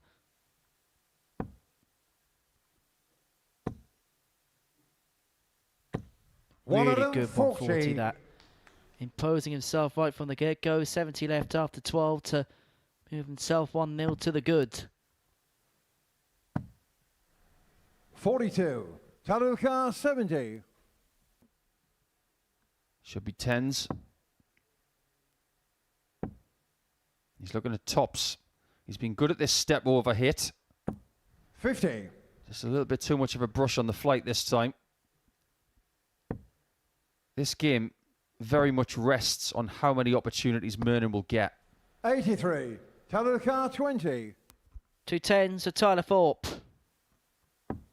2 10s puts him 1-0 to the good.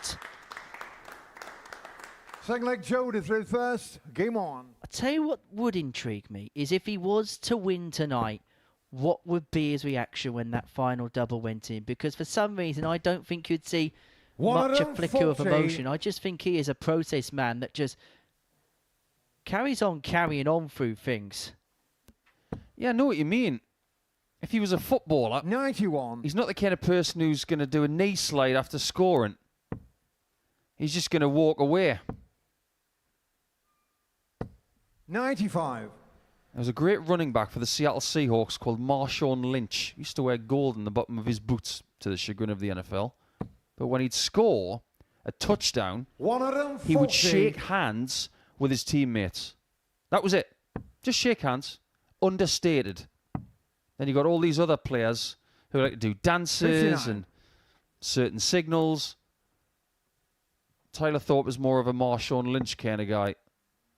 Get the job done, smile a bit, talk a bit, leave. 45. Yeah, we're certainly not going to see an Emmanuel Adebayor from Tyler Thorpe if he wins tonight, that's for sure.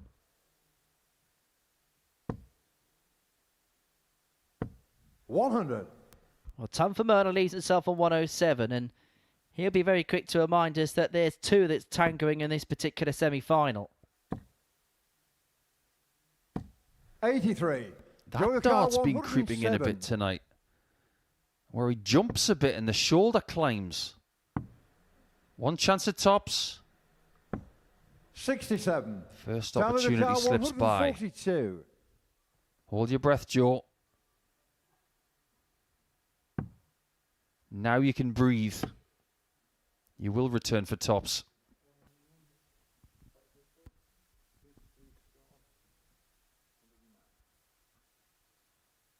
$109 52. left. Jolicoeur Murnan 40. looking at tops to level this game up at 1 apiece. Game shot in the Making no second leg, mistake Joe on tops, Murnan. and that's really been where he's found a home Third leg, tonight, Tyler to third particularly first. in that Game on. first game against Steve Green. He hit that 3 out of 4 times to win that particular contest 4-2. He hit 2 tub plus checkouts as well, with the end double on both 43. occasions being tops.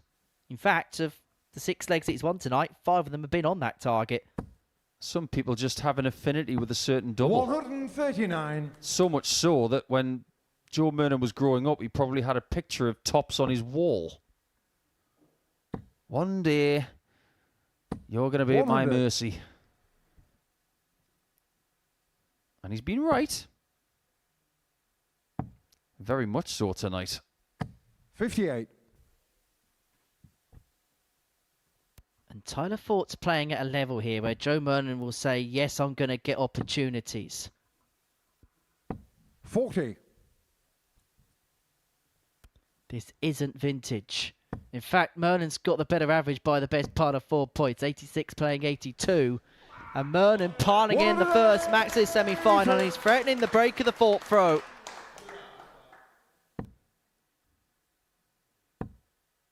Needed a full book to get onto a finish. 140. Jolicoeur 124. That was more like 2 pair instead of a full house. 92. If Murnan was to win this game, the headlines of this week would read, "You can beat me during the week, 140. but Jolicoeur Saturday 32. is mine." Double 16. Now double 8. Murnan's got the break. Murnan's got his nose in front. And Murnan may well have control of this semi-final. Through first. Game on. Well, this really would be an upset, because before a dart was thrown this evening, Tyler Thorp went off the 2-1 favourite with the odds compilers. Of the 6 players, Joe Murnan was 6th in the betting, 8-1 with the odds compilers. But it's he who leads by 2 legs to 1 and halfway towards a final appearance against Alex Small. 81. How good was that third dart?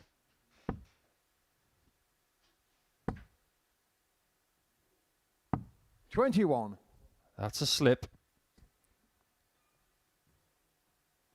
That's quite a creative bingo card. I'm a big fan of things like that. 100.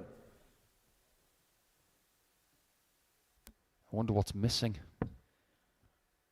Well, apparently someone's saying Portsmouth Lounge, so you can tick that off the list. 134. Not sure they can hear you.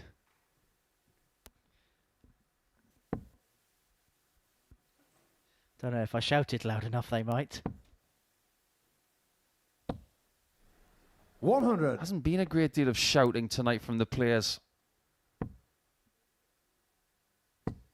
Murnan, first to a finish. 99. I will state it once again. This entire semi-final rested on how many opportunities Murnan was going to get. 140. At this stage, Joe Car 150. He's getting more darts at double than his opponent. However you felt in this leg, this was the one 60. where Murnan had to keep his 80. foot on the throat of Thorp. He hasn't been able to do so, and his young opponent from Norwich has got an opportunity to equalise at 2-2. It's only going to be one at a very blockaded tops. 40. High of the mark. Joker 90. Murnan's back. It might be a dart at the bull, but this is a chance of 3-1. Double 15. Joe Murnan is squeezing the lemon of experience tonight and is now 3-1 up. Fifth leg Tyler to through first. Game on. There's one thing we know about Tyler Thorp. He doesn't win 4-3.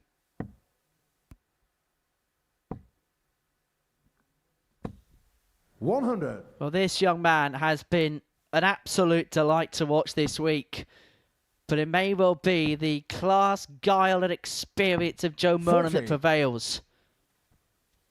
We said that he had to turn up as a different version of himself tonight. And to his credit, he has done exactly that. 80. Thorpe still averaging 90. Murnan, when given opportunities, has been devastating. 3 from 5 on the outer ring. 140. This is a very effective 90 average from Murnan. From here on out, Thorpe has got to be like a torpedo.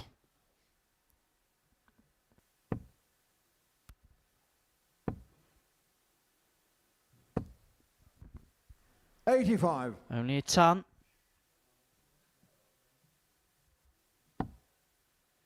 There was a lot of things on that sign, and not a lot of it made sense. 105. That made sense. Bullseye is out of play now.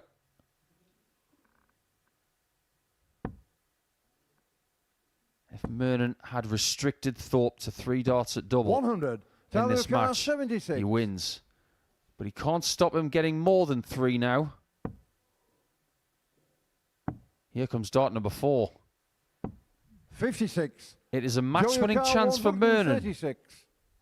How many people thought those words would be uttered?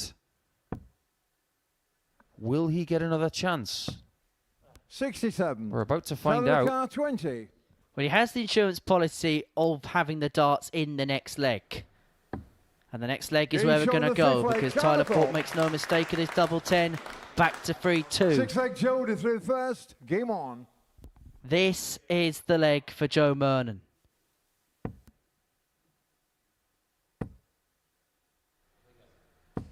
That's impressive. Thank you. Based on the demeanour of that young man, I'm not sure the word panic is in his dictionary. And he knows about dictionaries and learning. He's looking for the word panic in the dictionary. He can see picnic, he can see panko, but picnic's not in there. And neither is panic.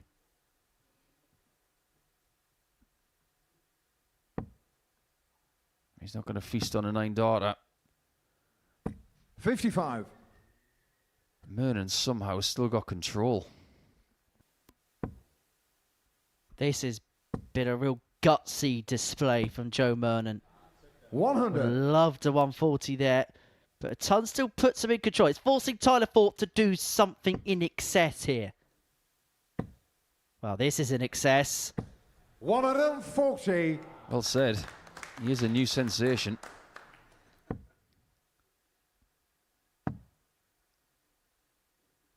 $42.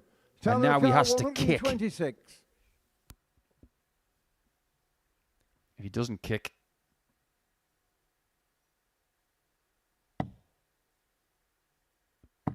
he may lose if he doesn't hit the ball.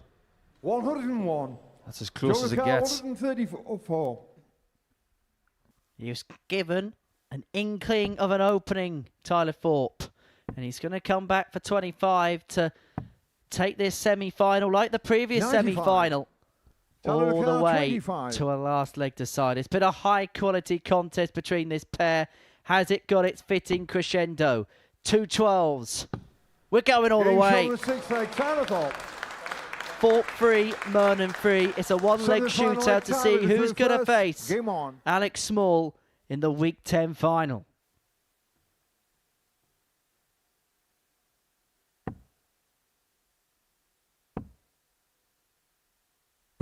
$45. We are about to find out if Tyler is like a concrete egg. Because all week he hasn't cracked. 40. What kind of resilience has Murnan got, though? This is the closest he's been to Thorpe all week. Can he stay with him in the first 9 darts? 100.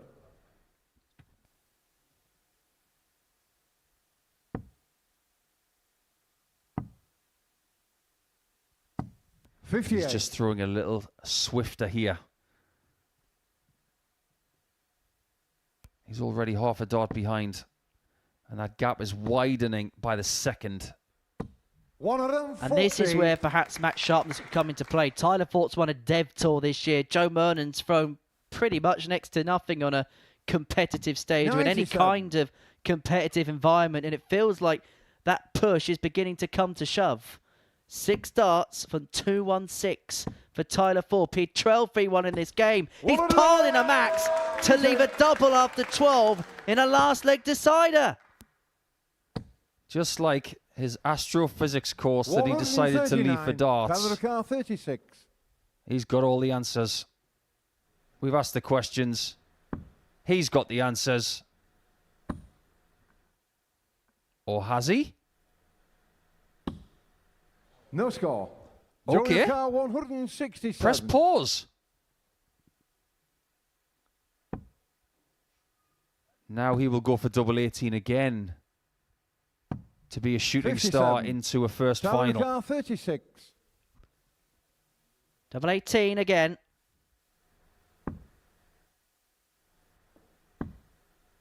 It's 2 9s this time. 18. That is 6 match darts that are come and gone for Tyler Thorp. Can Murnan nick it? Can he get to tops? No. And he can't get to double 19 either. 54. Tyler 18. So it's double 9 for a place in the final.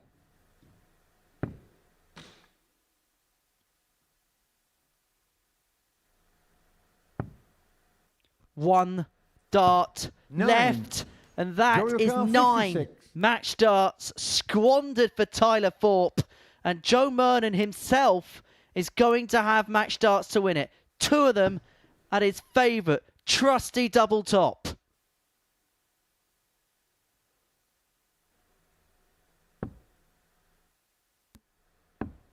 $36. He's had his chance. Tyler 9. And after 9 match darts, Thorpe needs 9. What could have been for Murnan if it wasn't for this pesky kid, the man who has been nicknamed Shaggy, could be out after all. Double 4. And all of a sudden, this nerveless kid is feeling it. 5. That's 11 darts that have come and gone. 20. Joe Murnan's got 3 in hand at double 10 for place in the final. He's had to survive 11 match darts from his opponent. But that double 5 sees Joe Murnan into a final, and Tyler Thorp's debut here at the Live Lounge comes cascading to an end at the semi-final stages. He was perfect in Group C, but it's the man who had to come second to him who has ousted him in the semi-final stages. Joe Murnan will take on Alex Small to become the 10th player through to the 12th Champions Week.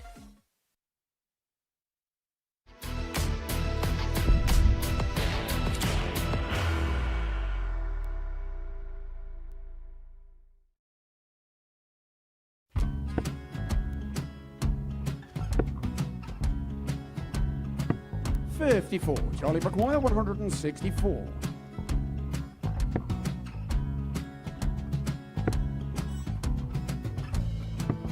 $44.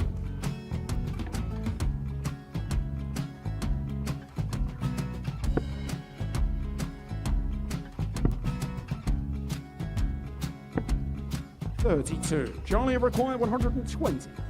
Well, 120. He's got a fair, at least 2 handfuls of this. Just needs to stay 60. there. That's a good shot. Halves his score. Leaves himself on a 2-darter.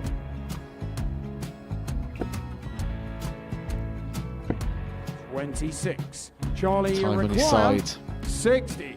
to become back-to-back singles champion.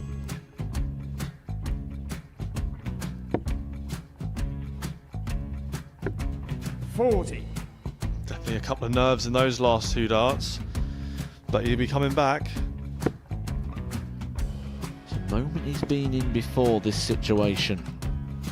Standing at the back of the stage, Charlie approaching the required jockey with a 20. chance to win the title.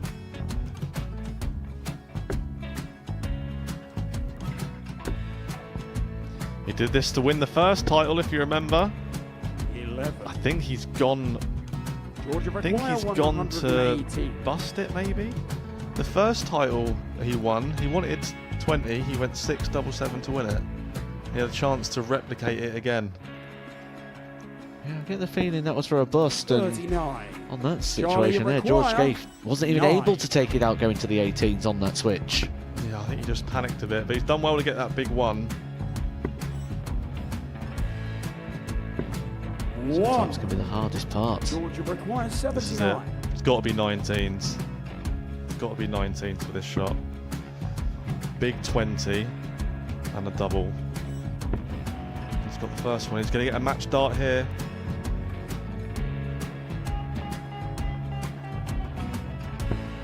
$59. Charlie Threw the entire required body into that 8. one. Just didn't want to let go of the dart.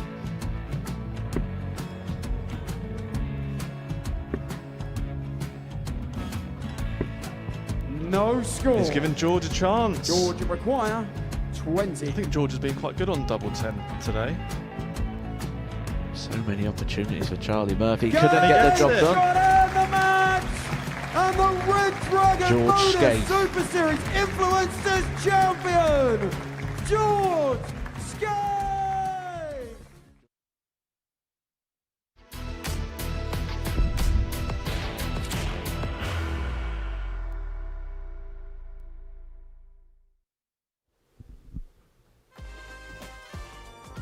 Welcome back. The final is set, and it will be Alex Small against Joe Murnan very, very shortly to see who wins week 10 of Series 12 after both of the semi-finals went the full distance. A 4-3 victory for Small against Harry Ward, and Joe Murnan getting the better of Tyler Thorp in a really, really thrilling, dramatic, tense finale there, Paul. Well, I asked the question, didn't I? Could experience win through, and maybe that's what happened in the end. Yeah, I think that's the easy answer, isn't it? Joe Murnan might be thinking, how on earth have I got here? But I think the narrative of the last 3 days especially is people getting their own back on, the people that caused them headaches. Because Alex Small did that a little bit earlier on with Steve Green. Now, after losing 4-1 and 4-0 in Group C, Murnan's got his own back on Tyler Thorp. But obviously it's all about the mismatched darts. There were 11 of them, I believe. And you can't practice moments like that. It's the first time we've seen him just a little fragile.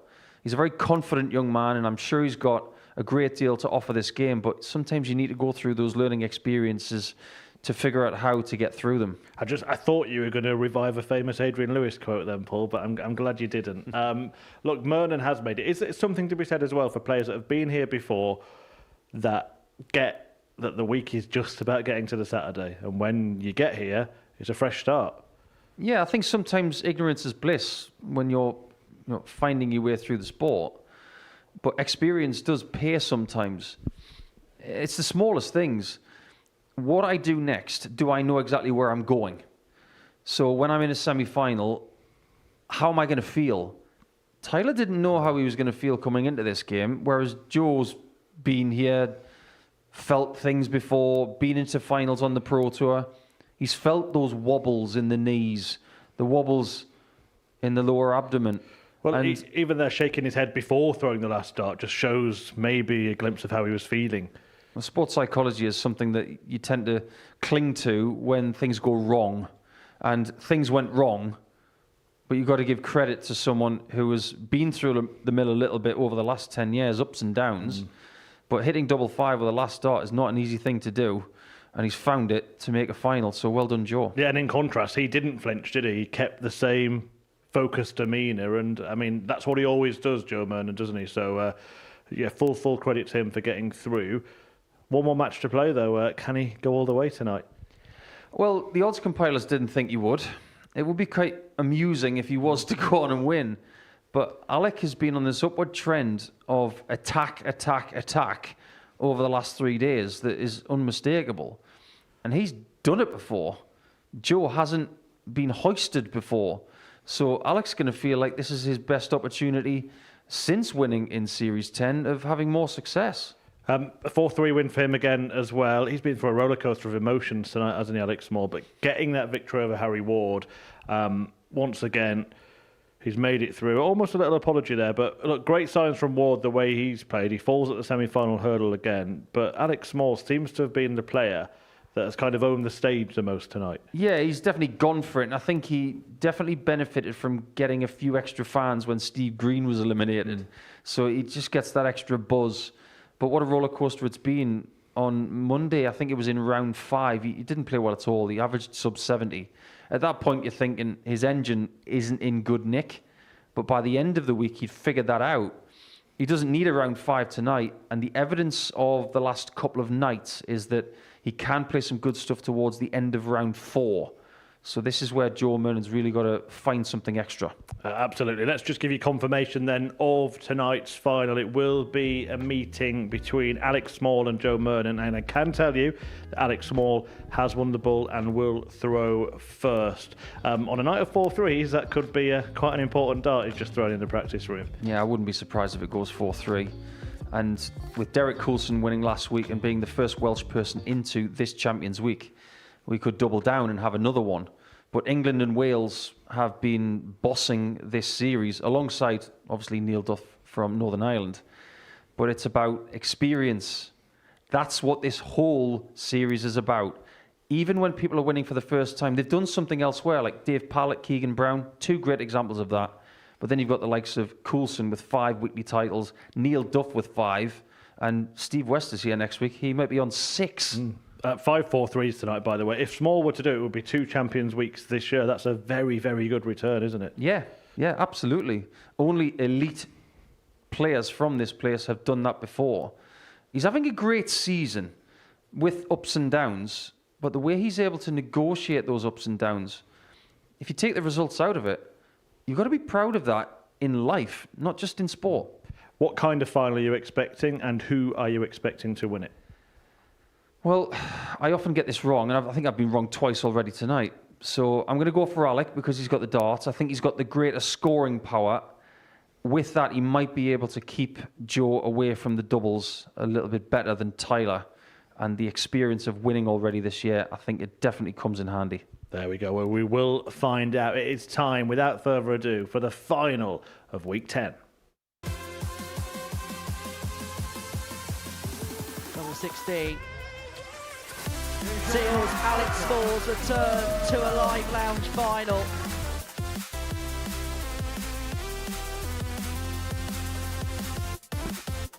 But that double five sees Joe Murnan into a final.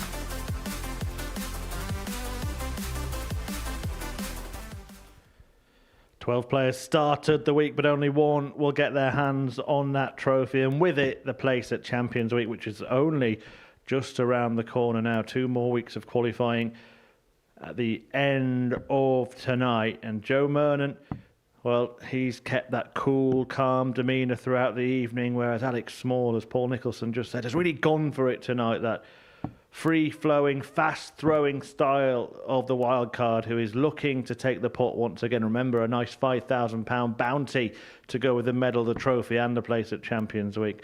Or will it be midnight that strikes tonight? It's Murnan versus Small in the company of Paul Nicholson and Henry Deacon. Right, thank you very much, Murph. So, is it going to be Murnan or Small that's going to join the Champions Week Roll of Honour here at the Live Lounge in Portsmouth? Two contrasts in terms of style. Alex Small, quick, brash, brilliant. Joe Murnan, somebody who has built a career on sheer consistency. He has got his box of tricks, and he may need to find a royal flush to get the better of the wild cards here, who is looking to make it through to a second Champions Week, having played in the first one of 2025. Joe Murnan, the 42-year-old from Halliwell, finalist back in Series 6, Week 11. He's hoping this time he can cross the finishing line. And if he does, it will be his biggest achievement since losing his tour card a couple of years ago. Thank you, ladies and gentlemen, boys and girls. First leg, Alex is through first. Game on. Well, Alec could be smart Alec. 174. That's pretty smart. That's a seriously impressive beginning. I said he's on all-out attack. 58. Watch out, Joe. He wants you to be his next victim. These guys have not played each other this week. They've been 59. separated. Because Small was in Group A and Group B. Murnan was in Group C. And considering their journeys, 95. this is a case of just getting to Saturday and then making the most of day 6 of the week. 40. Monday to Friday success is no guarantee of Saturday jackpots. Well, Tyler Thorp in that semi-final was a glorified 100. example of what happens prior to a Saturday means absolutely nothing. He's still here to watch the final on. But Joe Murnan, 58. the glorified example of peaking at the right time. He snuck through Group C to qualify for tonight. It wasn't him at his brilliant best, but he managed to 100. find a way. Alex Carr, 170. And as the night's gone on, he's found a better level game on game. These two have already met tonight. Alec won that meeting in the group stages 56. by 4 Joe legs to Carr, 2. The 2 legs that 148. Murnan won were courtesy of Tumpludge checkouts, and he's looking at a 148 here to get leg 1 on the board. That can't be done now, and so 54. Alec looking at 114 to strike the 114. first blow.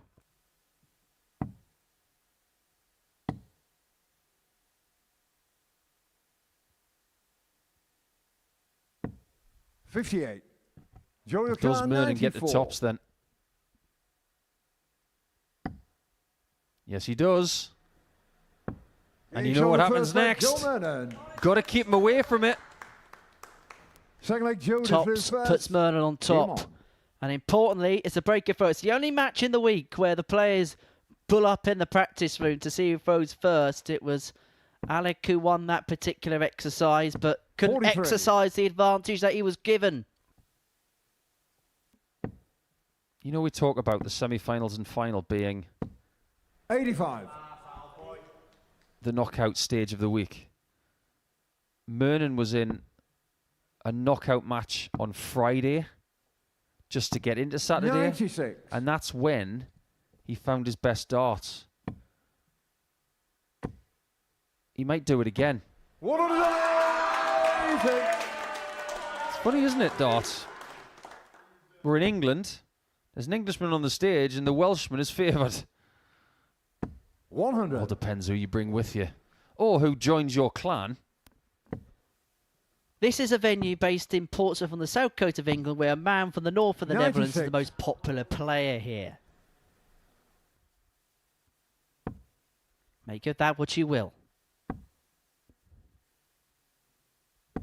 56. However, Alex Jimmy Carr, Vanschke could also 140. be on a derelict island with not another human being and be the most popular person there.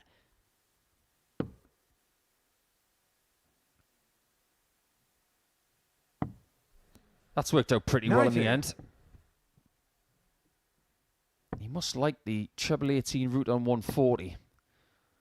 Using the 25 in that 83. combination is Alex Carr, 50. commonplace these days. Double top, this time for small. 30. Ah, now Murnan's got a Carr, bonus for 2-0. 123. One treble needed. Doesn't find it. 55. Alex Small Alex Carr, needed 20. 14 darts at a double to win his semi-final. I wonder if he'll get that many darts in this last game of the week. Doesn't need any more in that leg.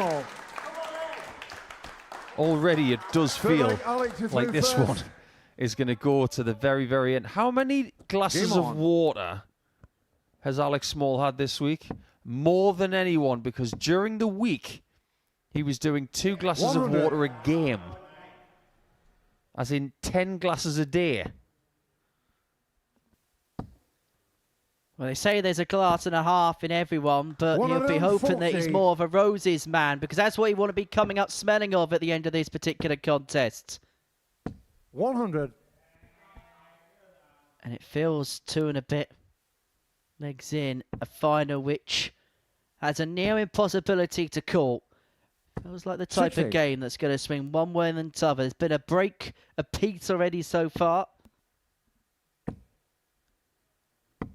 81. We are approaching the end of 2025. And in a game that is now best of 5 legs. 55. We are looking at 2 players whose lives could change in 10 minutes. That's what 100. darts can do. You get that around your neck. Then there are other plans to be made.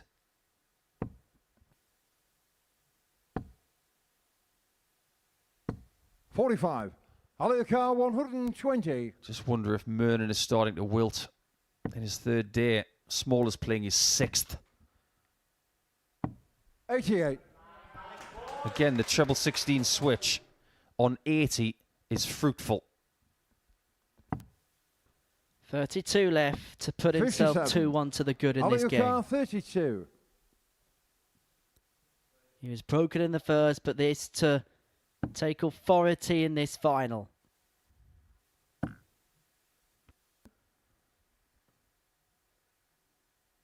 Create an angle. No score. Joe Carr, 144. I'm not even sure he could hit that double 16. Double 12 can be hit. Oh my word, the silence in this place when he was going for that double. He's trying to make this place shake.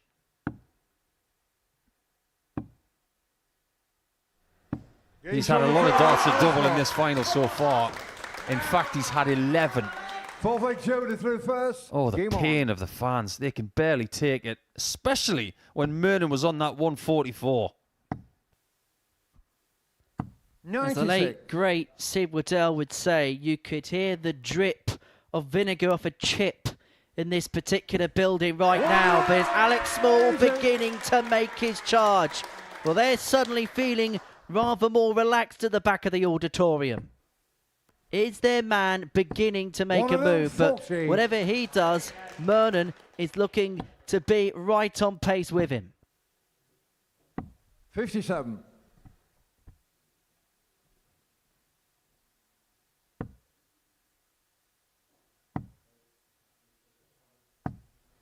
$96. I would love to know how Alec is feeling physically right now. He's having a Scott Taylor type of week. He's going to sleep really, really well when he goes home. 129. He needs to hit the 1-2-4 to keep Murnan away from tops. He's not going to do it. 56. So it could be a Desmond game in the final. Because Joe Murnan and Tops have been hand in glove tonight. However, misses on that, and double 10 has opened up the door for Alex Small to go 3-1 to the good. He then had the darts in the next to win this final. Such a key passage of play in this game coming up. Such a big dart at double 16, which he falls inside to the right. Yeah, that was a big push. Double 5, the saviour for Joe.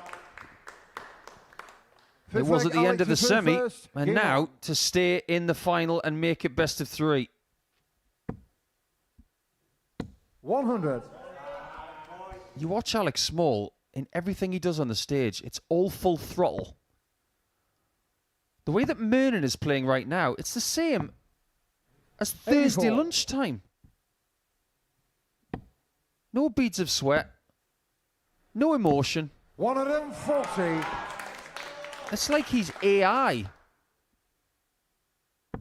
from a meditation app who happens to be throwing stuff. 83. Artificial intelligence. There's a nickname he hasn't had. 60. I'm not going to go around banding things with Joe Murnan after this week. Don't question his passion. 98. But he does show us about as much emotion as a Terminator. And a Terminator has been a series champion, of course, with Marvin van Velzen. 105. And he won week 10 in Series 8. So did Littler in Series 3, by the way. Only difference is that Terminator won't be back. 96. For now, anyway. Small looking at 96. Both players looking at 96. It's 2 8s. One away. One away, Alex Small, from a second weekly win, and they can dare to dream now. Game on. Murnan has the throw. He has to be perfect from here on in. 83. Week 10 has been rather kind to eventual champions. Jim McEwen, Luke Littler, 85. Marvin van Velzen. But it's also been very kind to Wales. David Davies has won week 10 twice, back to back, in Series 9 and 10. 41. It was Richard McKee that won this week in the previous series. And that was a night where Boris 77. Krujma or Ryan Branley was supposed to win. Sometimes it's the unfavoured player that can spring a surprise. Is Joe Murnan going to spring another twist? Maxi for him, and maybe we were just destined tonight to go all the way in this fight. It's been an evening 39. which has seen games run tight. We've had 5 4-3s in the previous 8 matches. Are we going to see 6 of the 9 games this evening 100. go all the way to that 7th and deciding leg? Murnan 97 points away from doing exactly that. And he may have to take the 97 out because Small has piled in his third max. Double 12. Game That's shown incredible Joe from Joe Murnan. Emotionless, but deadly. Seventh final leg, Alex. And it turns out winning the bullseye may prove crucial. Thank you.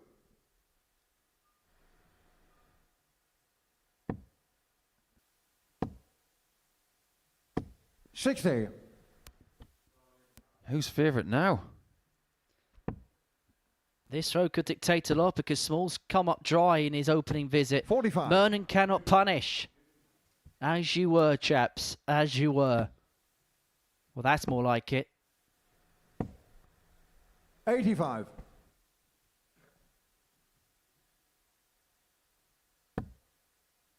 Whatever you've got left, leave it out there. 100.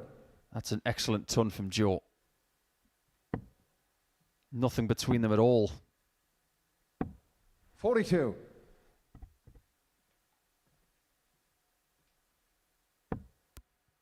The pain on the face after that 42 scored. 100. And he doesn't survive it. That's a great deflection for Murnan. And tons are like gold dust at this present moment in time. And is it just 41. beginning to fall apart now for Alex Small? Because it's Joe Murnan all of a sudden who has seized the initiative in this 7th and final leg. He's found another gutsy, clutchy triple with a last dart in hand to leave himself in a finish after 12. And for Alex Small, it's beginning to unravel. 81. Joe Carr, what Starting to think about when Thomas Banks was the outsider and he won on a Saturday night. No match started that visit. 82. Is he getting one in his next visit? 92. Joe Murnan Joe Carr, 74. is 2 darts away from his first win in Portsmouth. It's double top. 34. That is a Alex Carr, dart 100. for the week that's come and gone. Alex Small on Wednesday afternoon needed double-double to survive. He needs it again. Heavenly from that Welshman who wins again on Saturday night. How has he done it? What a shot to win week 10. He may not believe it, but he's going to Champions Week again. And this place has just come alive. It's a pair of titles for the wild card Alex Small. He had to survive a match start from Joe Murnan. He puffed his cheeks in relief, barely in belief of what he's just done, barely in belief of what he's just achieved. The wild card is heading back to Champions Week. He played in the first one in 2025. He's going to play in the last one. Incredibly, he's got the better of Joe Murnan by 4 legs to 3 in the final to book his second Champions Week appearance. Joe Murnan, it was a courageous run tonight for him, but he fell one step short. It's Alex Small who's into Champions Week. He's beaten Joe Murnan by 4 legs to 3 in the final. Yeah, thank you, Henry. Alex Small winning big on finals night once again, and what a checkout to win it as well. 2 tops to complete the 100 combination, and he is the one going through to Champions Week. He does it by beating Joe Murnan 4-3 in the final. The medal's round his neck, and he's ready now to pick up the prize. So to do the trophy presentation, let's hand you to our referee and MC for the night, Mr. Paul Hinks.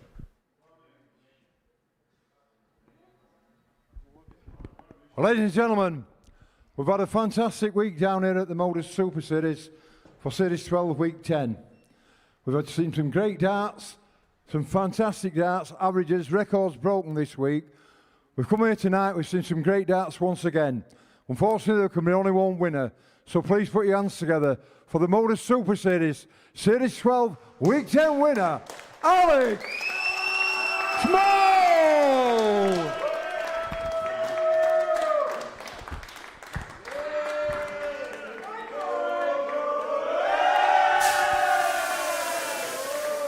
Ladies and gentlemen, once again, Alex Small!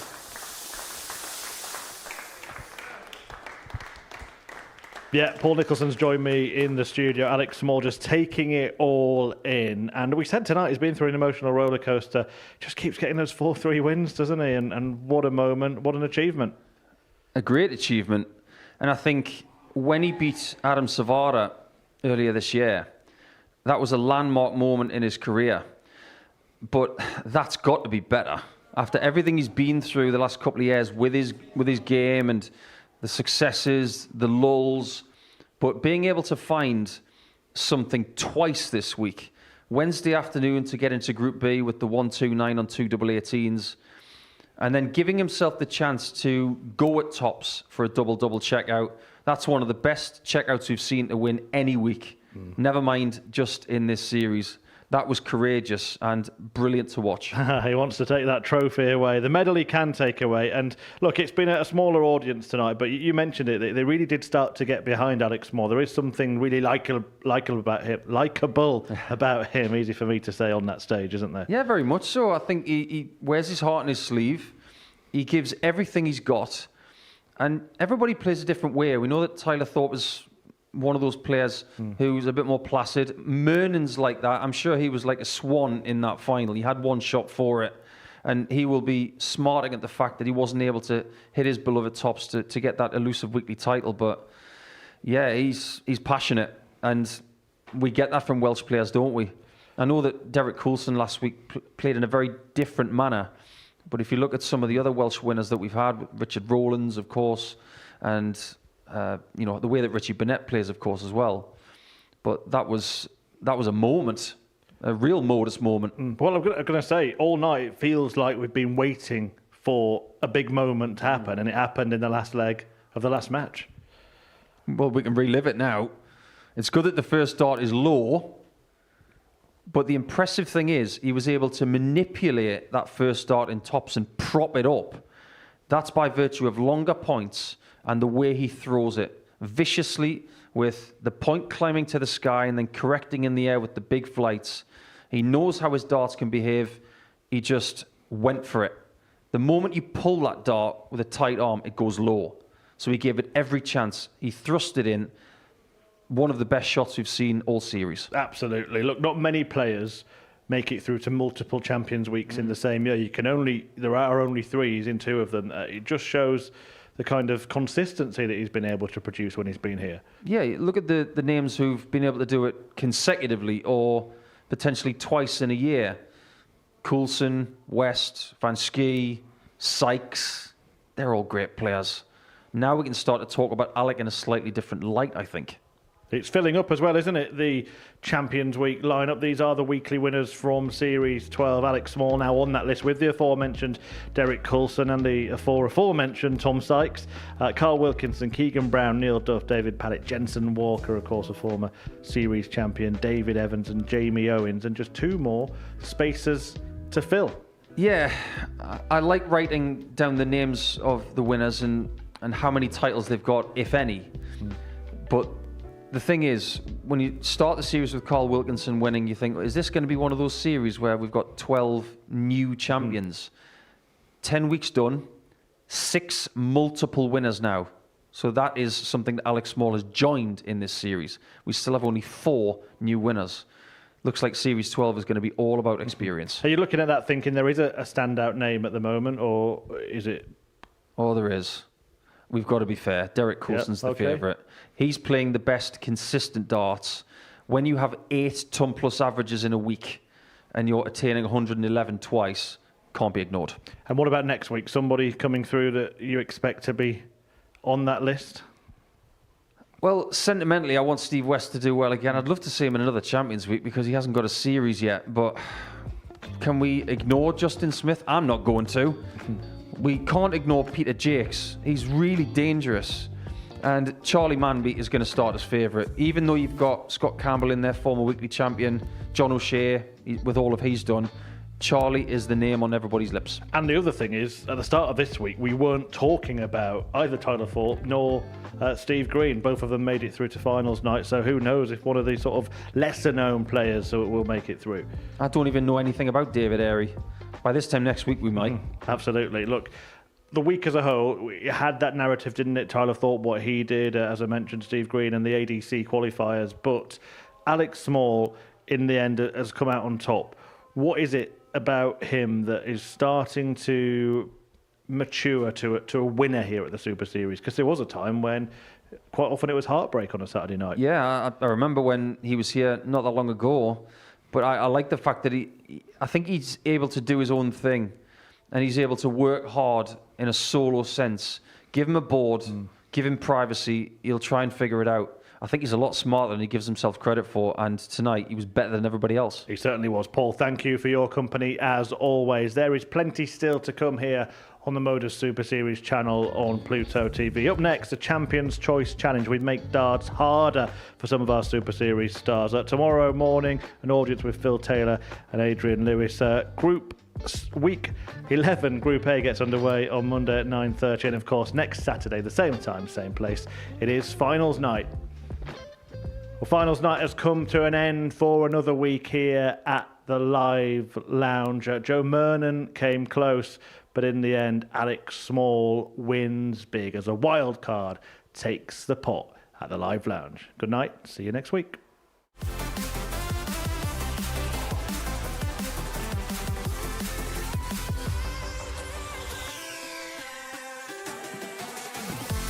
And he's going to find top to seal a 4-2 win. Made it harder work than perhaps he should have. He had 3 darts to win it 4-1, but that top pin for 13 darter.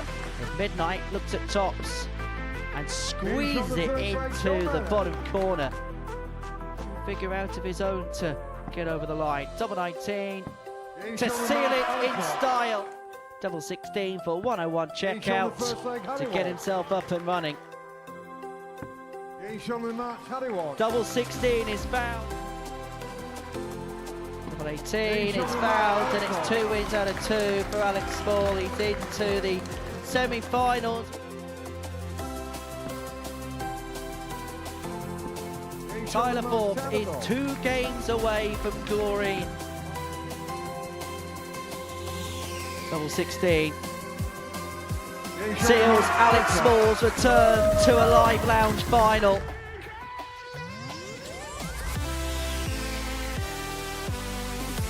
But that double 5 sees Joe Murnan into a final. Alex Small on Wednesday afternoon needed double-double to survive. He needs it again. Heavenly from that Welshman who wins again on Saturday night. How has he done it? Series 12 Week 10 winner, Alex Small!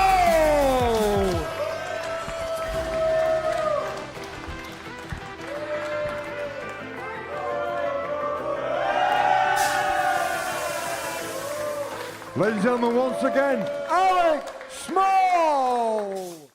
The new Modus Super Series champion. Yes! What a finish! The silencer, Jeff Smith! And it is! That shot wins week 6! Maximum checkout. He's done it!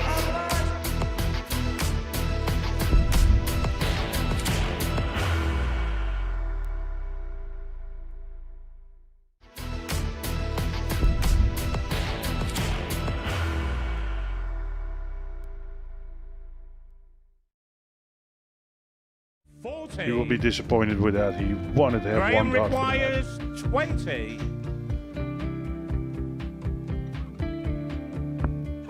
Graham Usher wins the first game of Champions Night, and it was an absolute ripper. He hit one of them on tops. He missed one on double 12. Which one is it? It's the hit. Outside opportunity for Andy Hamilton. Van der Velde should be getting a match start again here. He's already had one.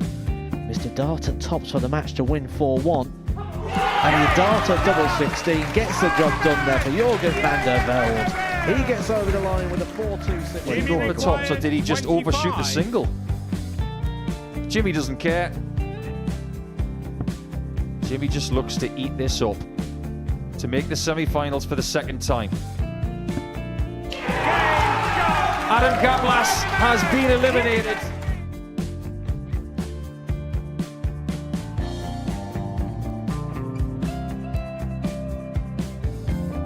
Keep us guessing. This time he's trying to leave double 18. He knows best, and he takes the lead. He's 2 darts away. Jeff requires 86. from a Super Series final. He's one dart away. He doesn't need any more darts. Jeff Smith makes the Series 11 final.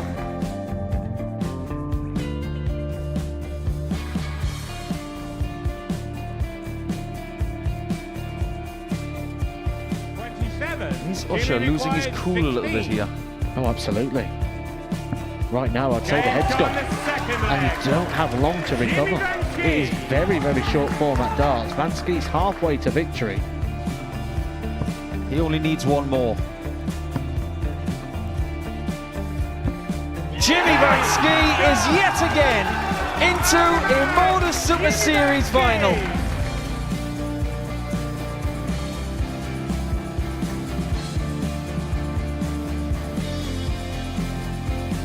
Flashback vibes. Can Jimmy Vansky do the same? Just needs the one treble here on the 19s. Finds it. For the ball. 101! Oh, unlucky. A lot of pressure on it. He's going to split it. 2 darts for double fourth in the match. Game! Go!